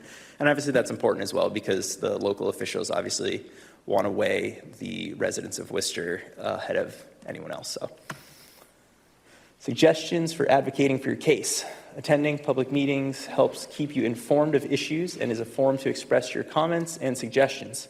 Be sure to review the board description and meeting minutes from past meetings so you're informed about the issue as well as the jurisdiction and/or authority of each board for the decision you seek. So again, that kind of just goes back to, you may be more interested in one topic over another. Maybe you want to check out the education committee because you work for the schools. Maybe you are more interested in traffic and parking issues because you're so sick of not having a parking space in front of your house, or, any of those lines. So kind of depends on what it is that you're looking for. There's a border commission for you, I'm sure. And then also, we do like to just tell everyone that obviously not everyone is always as familiar with the city council's rules, is not as familiar with some of the terms that they use. We do like to provide on the city's website some information about different terms that are used frequently, an item being held under privilege, an item being the first item of business. We try to provide some definitions for you, and obviously our office is always here. If you ever have any questions procedurally, our email is clerk@worcesterma.gov, and I know a lot of people use it frequently, so please feel free to if you ever have a question about processes. Cool. Thank you. So I think what we'll do is, because we have two major divisions on the clerk's office, maybe we'll take questions for kind of our council operations. Asia can, and I can answer your questions. So what we also provide in your handouts, it's actually the lingo and the rules of city council. This way, if you ever want to kind of review the procedures that take place during city council meetings, you have that. If you have questions about those rules, we can answer them as well now. So do you guys have any questions? Yes. I have a question in regards to the proposed version on the school committee map and how it was broke down. So in terms of how the districts were broken down? So the background is the school committee lines is the city was basically brought forward, the Worcester Interfaith and a bunch of other organizations here in the city of Worcester brought forward a lawsuit, to the city council and the Board of Election Commissioners, stating that the current process that we were using to elect the school committee candidates at large was not beneficial to representation in the districts. So what the consent decree after the lawsuit and the city council voted to enter a consent decree was that the school committee was going to be broken down into 6 districts and then also have 2 at large. So initially it was 6 at large seats and the mayor. So then from there, it got broken down to the 6 districts and the 2 at large seats. So now if you look at the map, and we also can discuss it when we get to the election presentation, but basically, let's see if I can zoom in. So if you guys see the map, now we got districts A through F. It's very different to the city council districts. In city council, we have 5 city council districts and then 1 through 5. Jenny Pasillo being one of the District 1 city councilors. In terms of the school committee, there is 6 districts, and they're A through F. So basically, the consent decree, when we split the districts up, required that we provide 2 majority-minority districts that had a voting population, not residents, because if you looked at the residents, the city council districts do have 2 majority resident districts. That includes District 2 and District 4, and part of District 3 is almost there. But they wanted voting age population. So because of that, the city hired an outside consultant that the plaintiffs had agreed with, and the outside consultant brought forward these lines, and that's how we got the 6 school committee districts. How was that different, the voting population versus residents? So, great question. So the question was, how is it different, voting population versus residents? So when we talked about 205,000 residents, our city council districts after the 2020 census were separated based on the 205,000 residents equally in 5 districts. So you're talking about 40,000 or so residents in each district. But what the lawsuit for the school committee said was we want to be able to create 2 minority districts that were voting age population, eligible voters. So if you look at, I think, District 1 City Council, we'll have more registered voters in District 1 than we'll probably have in District 4. Because you have college populations in District 4, you have non-U.S. citizens. So when you look comparing that data, the plaintiffs had asked that we look at voting age population.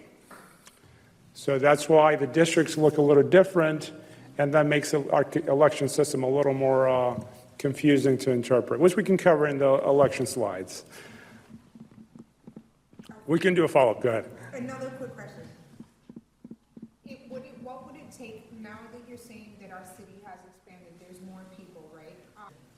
Got more folks in Worcester to have an even representation? So what you're asking is for the school or for the city council? For city, because, yeah. So for the city council, right now we have 5 districts. What you're asking is, can we split that up to 10 districts? You can split that up based on the wards. And that was, one of the suggestions we had when we were looking at the schools. We've had in the past, but it's a charter issue. So you have to change the charter in order to change that process. So basically, we have 10 wards, which we'll cover when we do our election presentation. There's 10 wards, and there's 6 precincts in each ward. So there's a total of 60 precincts without splits. All right, any council questions now? Yes. Having to post the meeting notices 48 business hours beforehand, isn't that what we So I should have been more clear. It's just 48 hours before, assuming the days in between are business days. So it's not too bad, but basically it just means that Saturdays don't count, Sundays don't count, and Mondays don't, or holidays don't count, if it's like a Monday holiday or something like that. Thank you. Thank you. All right, any other questions? We can cover that later on. But in terms of how many of you are on boards and commissions? 1 member. Okay, so our challenge tonight is after the our graduating ceremonies, you all have to sign up for boards and commissions. Number 1, I think, as the mayor has stated during city council meetings, even last night we were confirming members, I think, on the planning board and the historical commission. The manager, which you heard from earlier, is always looking for new members. There's a lot of vacant opportunities. Eliana, I'm going to task maybe you or I can send an email to the group to look at those vacancies, and we can track if you actually signed up, so we're challenging you guys to sign up. So, yeah, please sign up for boards and commissions, because some of them have a lot of vacancies that we need residents to represent, and actually some of them are very important boards. If you look at the planning board, it deals with all the items that come for economic development and so on. If you look at, even the election commission, you can decide on the lines of city council districts or school committee. So there's a lot of opportunities for residents to serve the city, not only in the elected office, either in council or school committee, but the boards and commission. And we can talk about it when we get to the election part of it. But a lot of our councilors start in boards and commission. I think the mayor gave the bio for the District 1 City Council, Jenny Persilio. She was in one of the boards and commissions before she got on council. So I would recommend that you start there first. And the second thing is, which we'll deal with when we come to elections, you all want to sign up to be poll workers as well. So you got 2 assignments after tonight. Any questions about the council process? Yes.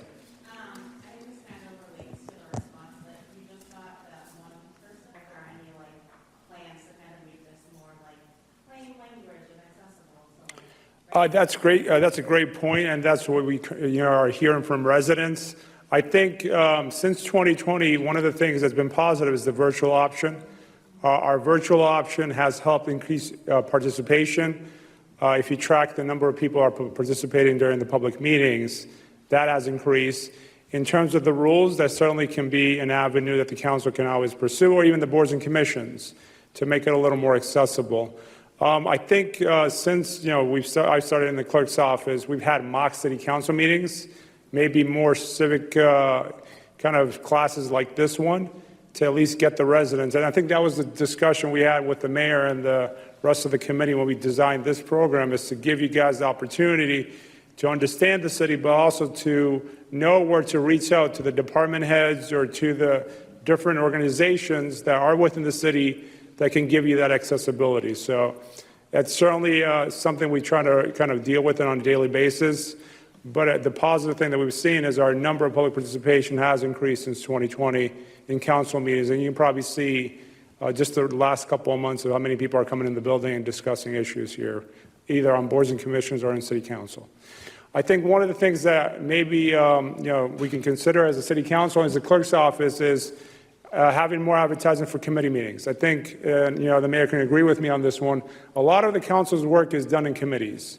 So it may be encouraging the residents to go to committee meetings, to go to those public hearings that the council has, all that on council nights, because a lot of the work, that's where it gets done.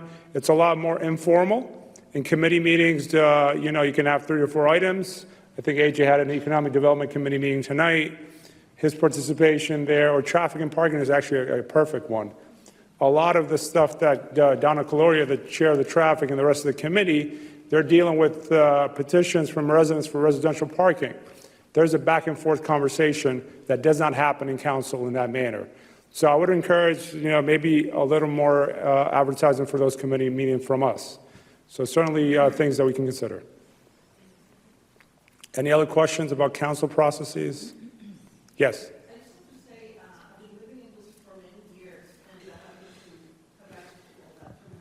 Right, and I think great point. So the petition process is the easiest way to get on the agenda. You can speak on council, you can come to the committee meeting. I think the confusion with the package is we try to give you the whole thing, and that's what we usually give city councilors when they first get elected. So I think part of our class tonight was to give you all of the rules. Those rules include the responsibilities of the mayor as the chair, the responsibility of the committees. So that is basically the doctrine and that the city council, operates on a daily basis or even during the meetings. So the petition process, which is the resident process, is usually a little more streamlined and easy to access. I think that's it for our council process. So we'll hand it off to Claire. Claire is the deputy city clerk. I know some of you guys have run for office or are still in the process of running for office. You work with Claire on different opportunities here. So. All right. Hi, everybody. I'm Claire. I am the other deputy city clerk. I am on the election side, and we will get started. And some of these questions have some overlap with the presentation that AJ did. So, all right, understanding elections. So we're going to do an overview of the elections process. As you can imagine, there is a lot to go through. So I'll try to do my best to explain the process, leave a couple minutes at the end for some questions as well. So we're going to discuss first, how does somebody run for office in the city of Worcester? There are a few folks here who have run for office or are in the process of running for office right now. We're going to talk about the process in general and then what it means to interpret election results. So we mentioned this briefly, but elections in Worcester are administered by the city clerk under the direction of the Board of Election Commissioners. So that's one of those boards that we were discussing earlier. In odd years, we have municipal elections, which includes city council, so mayor, at-large city council, district city council, and of course school committee, so at-large school committee, and now district school committee as well. And then in even years, we have state elections. And right now we have approximately 112,000 registered voters, a little bit over. So running for office, a quick guide. So there are a few steps to run for office. It's pretty extensive, but we do our best to walk residents through that process and make sure it's as accessible as possible. So the first thing to do is review requirements for running for local office, which we'll go through in the next slide. Request nomination papers from the Board of Election Commissioners, which is right downstairs, right below this room.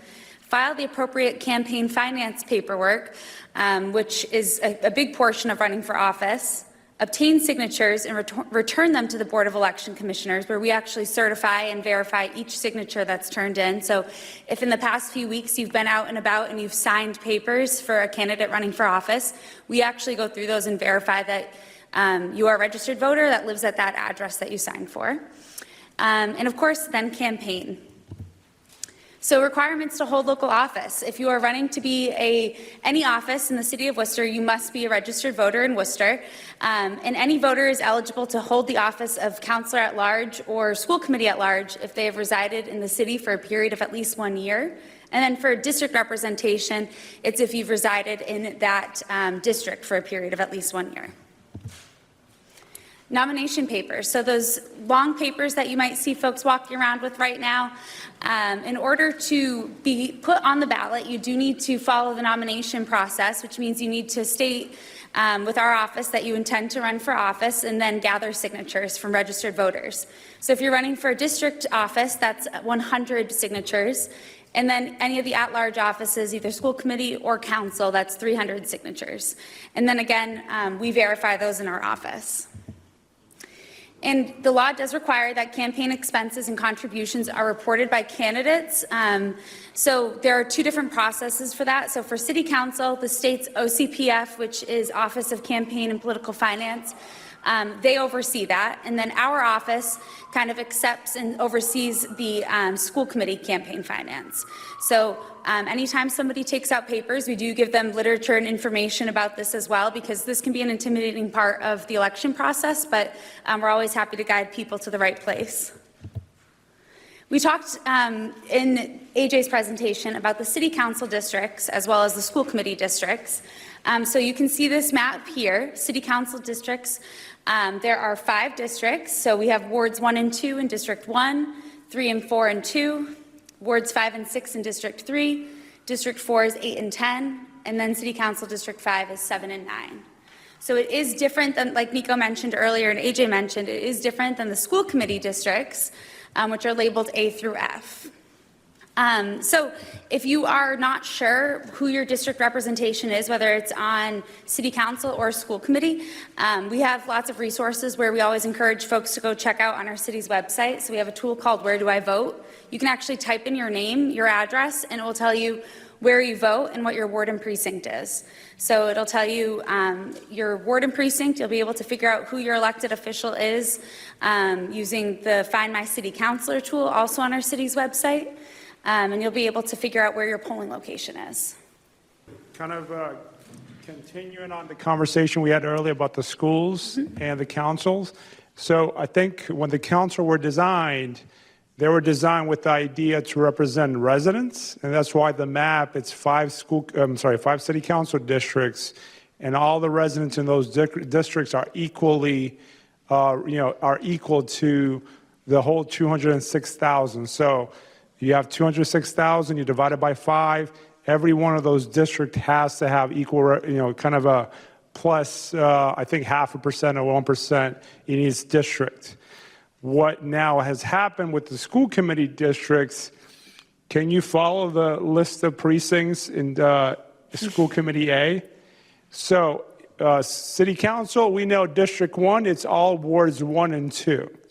In order to get the majority-minority districts of elected or eligible voters, we had to nitpick every precinct. So if you look at A, for example, it's 1-1, 1-2, 1-3, 1-5, 1-6, 2-1, 2-3, 2-6, and 3-3. That's A. Let's go to B. B, 2-4, 2-5, 2-5, 3-1, 3-2, 4-2B, 10-2, 10-3, 10-4A. Try running this election process. And then if you go to C, it gets more splits. So because of that consent decree, our formula has changed. So we're operating 2 elections within 1. And it was a challenge the first time we did it, but the state was impressed how we did it because, we didn't have any issues. But that is what changed with the school districts. It was pretty simple if you had followed the council districts, but because the consent decree required eligible voters, that's why now we have the 5 city council and the 6 school committee districts, and we combine both of them into one election process. For the voter, it doesn't make a difference. I think our goal, and we proved that successfully in 2023, is we send out the mailer, usually 45 days to the voter, and says, you're in school committee district A, you're in city council district 1, this is your assigned location, you vote where you used to vote. It doesn't change anything. I think what has happened is the administration of the election, which is Claire and I and AJ, we have to be more thorough at how we roll out the election. The voters, and probably a lot of you didn't see a difference when you voted in 2023. You went to the same voting location. I changed. I came from, I was president of the ward So you had to change your location. Oh, yeah, with redistricting, but in terms of the voting process, it hasn't really changed. Yeah, the voting location was for redistricting for your purpose because we changed the numbers in city council. But I just wanted to clarify that we have now the 6 and the 5, but because of that, our administration process has changed of how we administer the election. But our goal has been since 2023 and will be in 2025 that the voter sees no difference when they vote on election day. So, sorry, Claire. All right. So right now we are in the nomination process of our election season. So in March we made nomination papers available to those who requested them. Next week is the deadline to return nomination papers. So we have up until May 6th to return those nomination papers. We certify them. If there are enough candidates to need a preliminary election, that is Tuesday, September 2nd. And then we have deadlines mixed in here. So for example, the last Saturday in August is the last day to register to vote for the preliminary election. And then the last Saturday in October is the last day to register to vote in the municipal election. And so like I said, if we have a preliminary, that will be September 2nd. And then we have a municipal election, that is November 4th. But the whole process starts, it's essentially a year-long process. All right, so what is the quick guide to how we do it operationally, right? So you have the candidates, they're out campaigning, and in the meantime, we are working every day to make sure that the election goes off without a hitch. So after the nomination process, we determine what the ballot looks like, and we make sure that that process happens. We process the vote-by-mail applications, the absentee applications, and registrations up until the appropriate deadlines. Then early voting starts. So Nico jokes that early voting is like an election every day because people have the opportunity to vote for several weeks leading up to the election, whether it's vote by mail or absentee or it's early voting. And then we tabulate those early votes in a process we call central tabulation, which happens usually the weekend before the election, where we're able to tabulate those early votes. We don't report them out. We don't know what the results are, but we're able to at least start the tabulation process. And in the meantime, while we're doing all that, we're also preparing for the actual election day operations. So we're doing things like recruiting poll workers and placing them at locations. We're coordinating with locations to make sure they're ready to go and that they're open for, 5 o'clock in the morning on election day. And we're gathering our materials, organizing them, making sure that all the ballots, all the booths, all of the machines get to the proper place. So everything that you see on election day is months-long process to make sure that it's all accurate and efficient. And then on election day, what are we doing? We are managing the poll workers, auditing locations, troubleshooting, and then of course at the end of the night, we're reporting out the results. So it starts very early in the morning, probably 3 o'clock in the morning, and we get out of here around 11 o'clock at night. So you can register to vote in Massachusetts if you are a citizen of the United States, at least 18 years of age, a resident of Massachusetts, not currently incarcerated by reason of felony. And if you meet the above requirements, you can register to vote online. I'm sure that most of you, if you are not registered voters, please visit us tomorrow. We'll get you registered. But that is your responsibility as a resident where we administer the election. So like Nico said, we hope that residents don't actually see, any issues on election day. That's our responsibility. Your responsibility is to make sure that you're registered and go to the polls. And I'll briefly go over interpreting results. So in 2023, our municipal election was unique because it was also a special state election. So it was a little bit more complicated on our end. But this is kind of the breakdown of what the results looked like in 2023. So for the municipal election, we had a 19.54% turnout. And for the special state election, it was a little bit higher. It was just a smaller area where that election took place. And you can see that you can see the total ballots cast as well throughout here. So what were some of those changes that we saw in 2023? So in 2023, we had the Votes Act was in place. So that allowed for more options for voting. So things like permanent vote by mail. There were a smaller window of a registration deadline, so you could register closer to election day than you had been in previous years. And then, of course, on our side, we introduced new district school committee seats, which we've talked about throughout the evening. So there were several changes in 2023 that kind of allowed for us to see the results that we saw at that election. And like we said, there were increased voting options. So I'll jump in, Claire. Yeah. So I put this image up so we can kind of discuss our past municipal election turnout. And then I think we have one more slide that compares state elections with municipal elections. So with all these changes, so when I became clerk in 2020, and as we discussed earlier, the pandemic happened, right? We went to basically no excuse vote by mail. That was never the case before. I've run elections in the city since I was in high school. So in 2020, we went to no excuse vote by mail. Can you guess how many applications came in for our first September election? 25,000 vote by mail applications. We had to change our process in a dime in July of 2020 and make sure that by end of August, everybody had gotten a ballot. That was like the most excruciating election season I've ever worked in my life. So basically, we were working between 8 o'clock in the morning until like 9 or 10 p.m. every day to get those applications in the system. Because the way the process works is you have to submit an application, we get the application, we put it in the system, then we work on your ballot. So we were 25,000 applications of ballots mailed in September. Can you guess how many ballots I sent out in November of 2020? 45,000 ballots. Good, close. 45,000 ballots went out, and 35,000 came back. So half the election in 2020 was done by mail. We had close to 70,000 people vote. So when we were running the same show, we were also preparing with social distancing, poll workers calling out. So if you want to, if people tell me, like, what was your hardest election? 2020, there's nothing else that can go wrong other than 2020. So luckily we had Claire, we had AJ, and we had the whole team. But those are the changes that now have affected not only that election, but every election moving forward. And for actually, it's more work on this, but it's easy on the voter, number one. And it's actually easier on reporting the election results. Because since 2020, I say about half our people, half our voters are voting through the mail. So in 2023, I think we had about 21,000 ballots, or 20%. Half of those were vote by mail. Can you guess how many people have applied for vote by mail this year?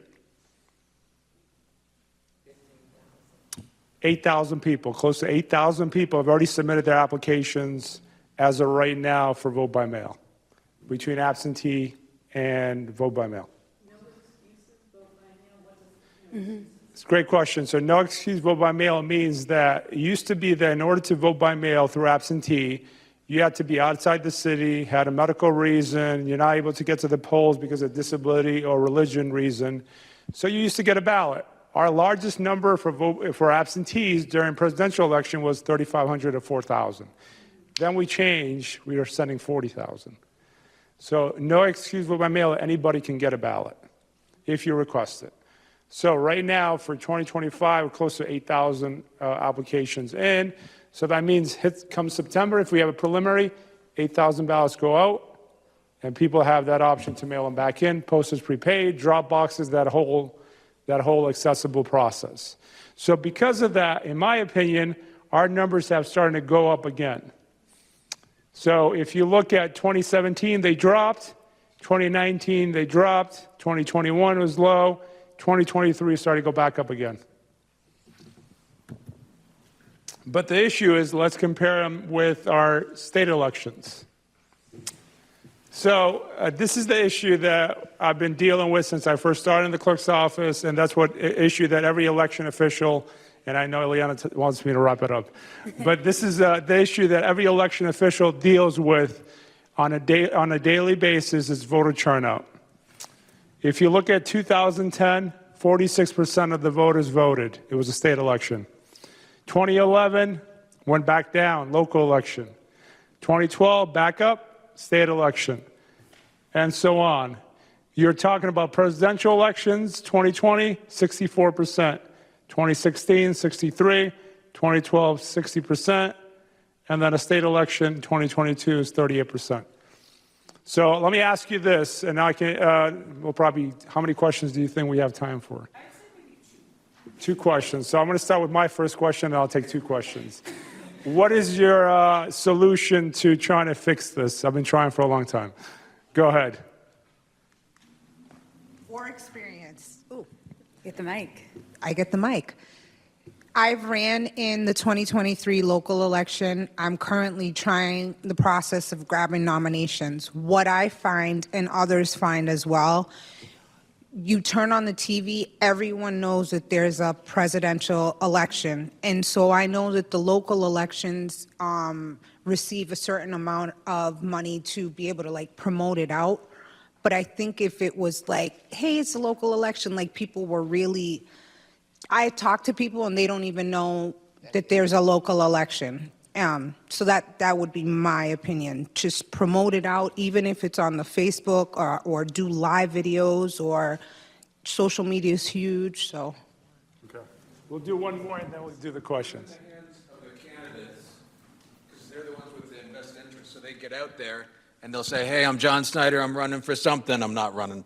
But, you know, nice to meet you, blah, blah, blah, blah. Here, by the way, here's a piece of paper, you vote by mail. There you go. Now, you love John Snyder, you're going to vote by mail, there you go, it's done deal. I think from my perspective, part of what you discussed earlier is the advertisement. If you look at a presidential election or a state election, there's millions of dollars being poured in. From the federal level, from the state level, governor's race, millions of dollars. Local elections, not as much money is being poured in. We do the same, actually we do more as an office for local elections than we do in state elections. Because technically state elections, secretary runs the process. We run the local process. We spent $60,000 on a card that goes out to every voter we discussed earlier. It tells you the polling location, election date, option to vote by mail. We send it to every single voter, and they know it's happening, but I don't know. I think it has to do with the advertisement of the local candidates and how much money is being poured in for advertising.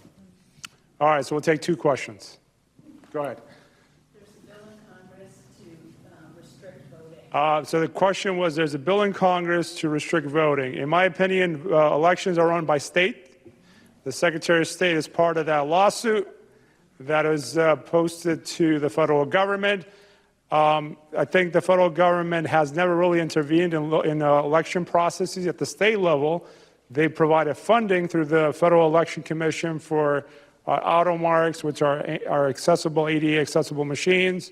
So really, I think there's a lot of talk on the media, but I don't think it's going to come down to the states, because my election process is run by Mass General Law, and certain aspects from the Department of Justice that we're required to have bilingual ballots and so on, but most of my election processes I run by state election law. That's why you have Massachusetts that has vote by mail, early voting in person, and another state that does not have any of these options and forces everybody to go vote on election day.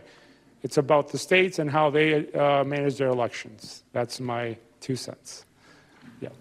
Any other questions? Yes. What happens between filling in the ballot, filling in the machine, and the table vote results?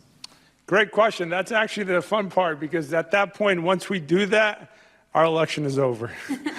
A lot of people, and Claire said, our election process is so involved that one little mistake can basically derail the whole thing. And I tell Claire all the time, it's like if you think about a chain link, one of those links, kind of falls apart, the whole thing falls apart, because it's so connected. Since 2020, everything that we do every day is so connected.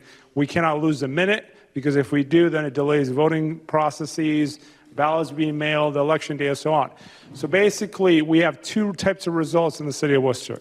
We have the early voting results that come in we discussed the vote by mail, and early voting in person. In most elections, we offer the vote by mail, which is about, like last year, we had about 20,000 vote by mail came back. We had about 15,000 people vote in person during early voting during the presidential election. So you do that, it's like 35,000, right? So 35,000 of those ballots were already cast by that weekend before Election Day. We're in this room for 2 days and counting all those 35,000 ballots. There is probably 70 people in this building. It starts from here, it goes all the way in the hall and the other chamber. And all they do, it's an open process, candidates can come in, The public can come and observe. It's posted on the city's website.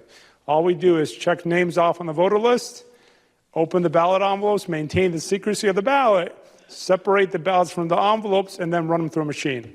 So all we do is run ballots all day for 2 days. That is one part of the results. Then election day. I'm assuming you all voted on election day. You put the ballot in the machine, and that machine has like a flash drive. At 8 p.m., that machine is closed by the police officer. Machine is brought back to City Hall. The officer gives me the flash drive. I put it on a central system, which is one computer. Doesn't have access to anything outside for any remote capabilities. It just has a standalone desktop that the flash drives are encrypted, go in there. The system itself is encrypted. I'm the only one that has a passcode, and the Board of Election Commissioners to observe me as I'm putting the results, and the police. And then after that, usually we're done by 10:30, 11 o'clock. And by the way, when we're doing this, if you're kind of involved in local elections or election results, we have a scrolling screen on the website. And the same thing is happening here in the hall. As we're putting results, you're seeing those results come live, precinct by precinct, until we do both the early voting for 60-something precincts, and then, of course, election day, 60-something precincts, and then you get the total results. So with that, I think we're out of time. So thank you, guys. I appreciate you guys sticking with us for the past 5 sessions. Congratulations. Our attendance has been phenomenal for this, last few sessions. So congratulations again. Thank you, Nico. We have, before you all go, you got to indulge me just one last time. So on behalf of the Civics Academy Planning Committee, we have certificates of completion for you all. So give yourselves a round of applause for completing. So I'm going to humbly ask my boss, a couple of my other bosses, to come up here. I will go ahead and call your names. I have you in alphabetical order. Feel free to shake our hands if you'd like. And then you can go home. That's it. All right. Our first person that I'm going to call up is Abdullah Alalusi. I'm so sorry if I butcher your names, by the way. That's true. All right. Next up, we've got Oceana Bryan. Come on up.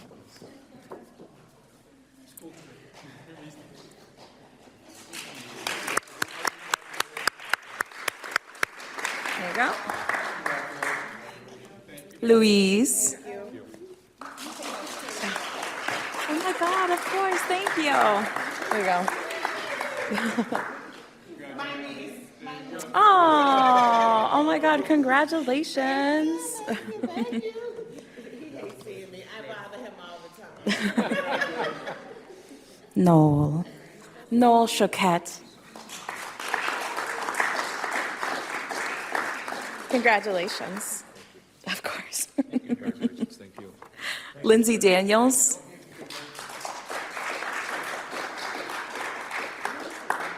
This is signed by myself, the city manager, and entire city council. And the planning committee as well. And the planning committee, yes. So lovely. Thank you. Madeline Del Toro Canoyer. There you go.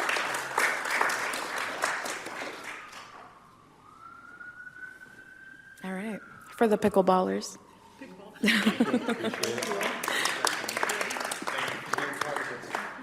Samara Ebinger.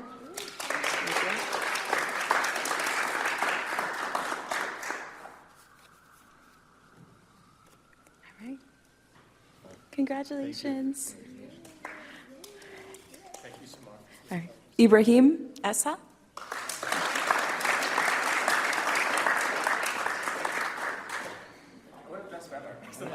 No, you're good. Surprise. Carly Flanagan.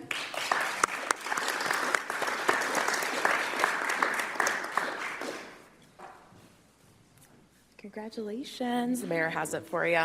Thank you, congratulations, thank you. All right. There you go. David Foljam.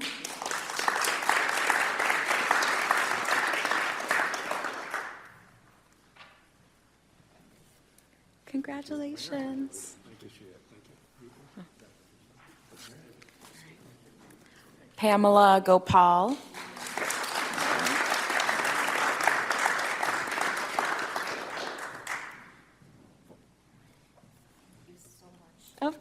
Congratulations. Allison Hansen.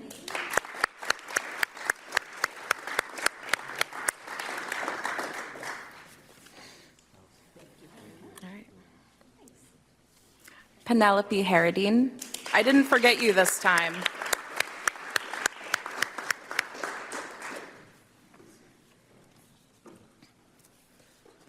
Mayor's got it. Thank you for doing this. Oh, It's your birthday. yes, yes, it is. Rebecca Hernandez. Is Rebecca here? She might have gone home. I'll take that. That's okay. Oh, wait, oh my God, there you are. Girl, I'm so sorry. I was ready to like mail it to you. I'm so sorry about that. Thank you. Mark Lund.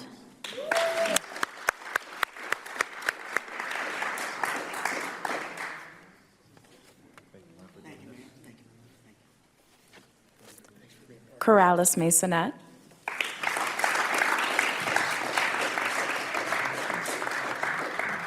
Congratulations. Kathy McCullough.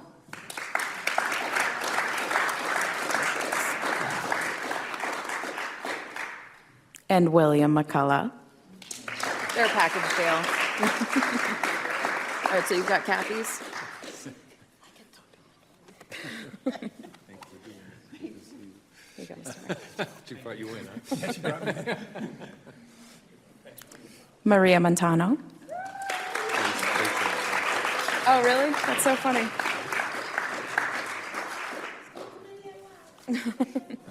Congratulations. I know. Thank you. Oh, my God, of course. Antonio Pastor.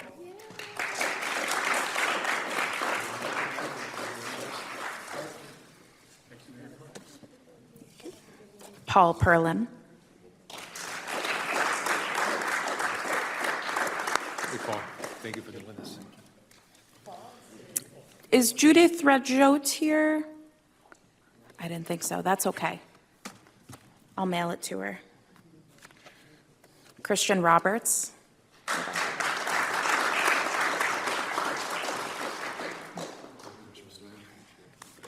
Congratulations. Marissa Robertson.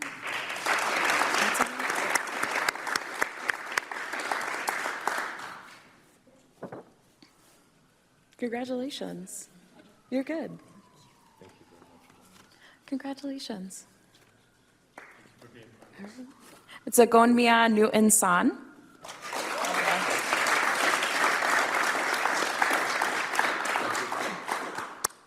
Congratulations. John Snyder.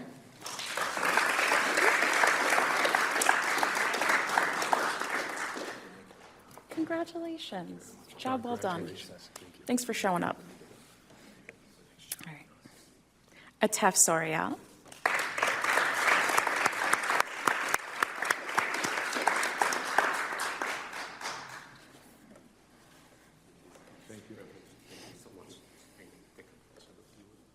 We can do that after. Yeah. Oh, you want to do it right now? Okay. All right.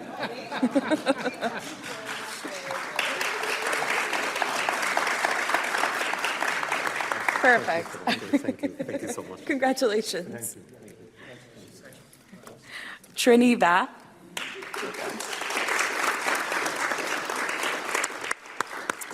Ron is MIA. No, you're good. You look great. That's a good idea. The mayor's got it. Thank you. All right.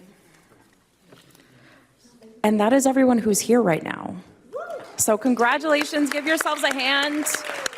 You put up with my emails for 5 weeks or more. Now, okay, you're going to indulge me one more time. I would love to take a group photo of you as you're sitting. Maybe show off your certificates if that's okay. Is everyone ready? 1, 2, 3. Okay, thank you.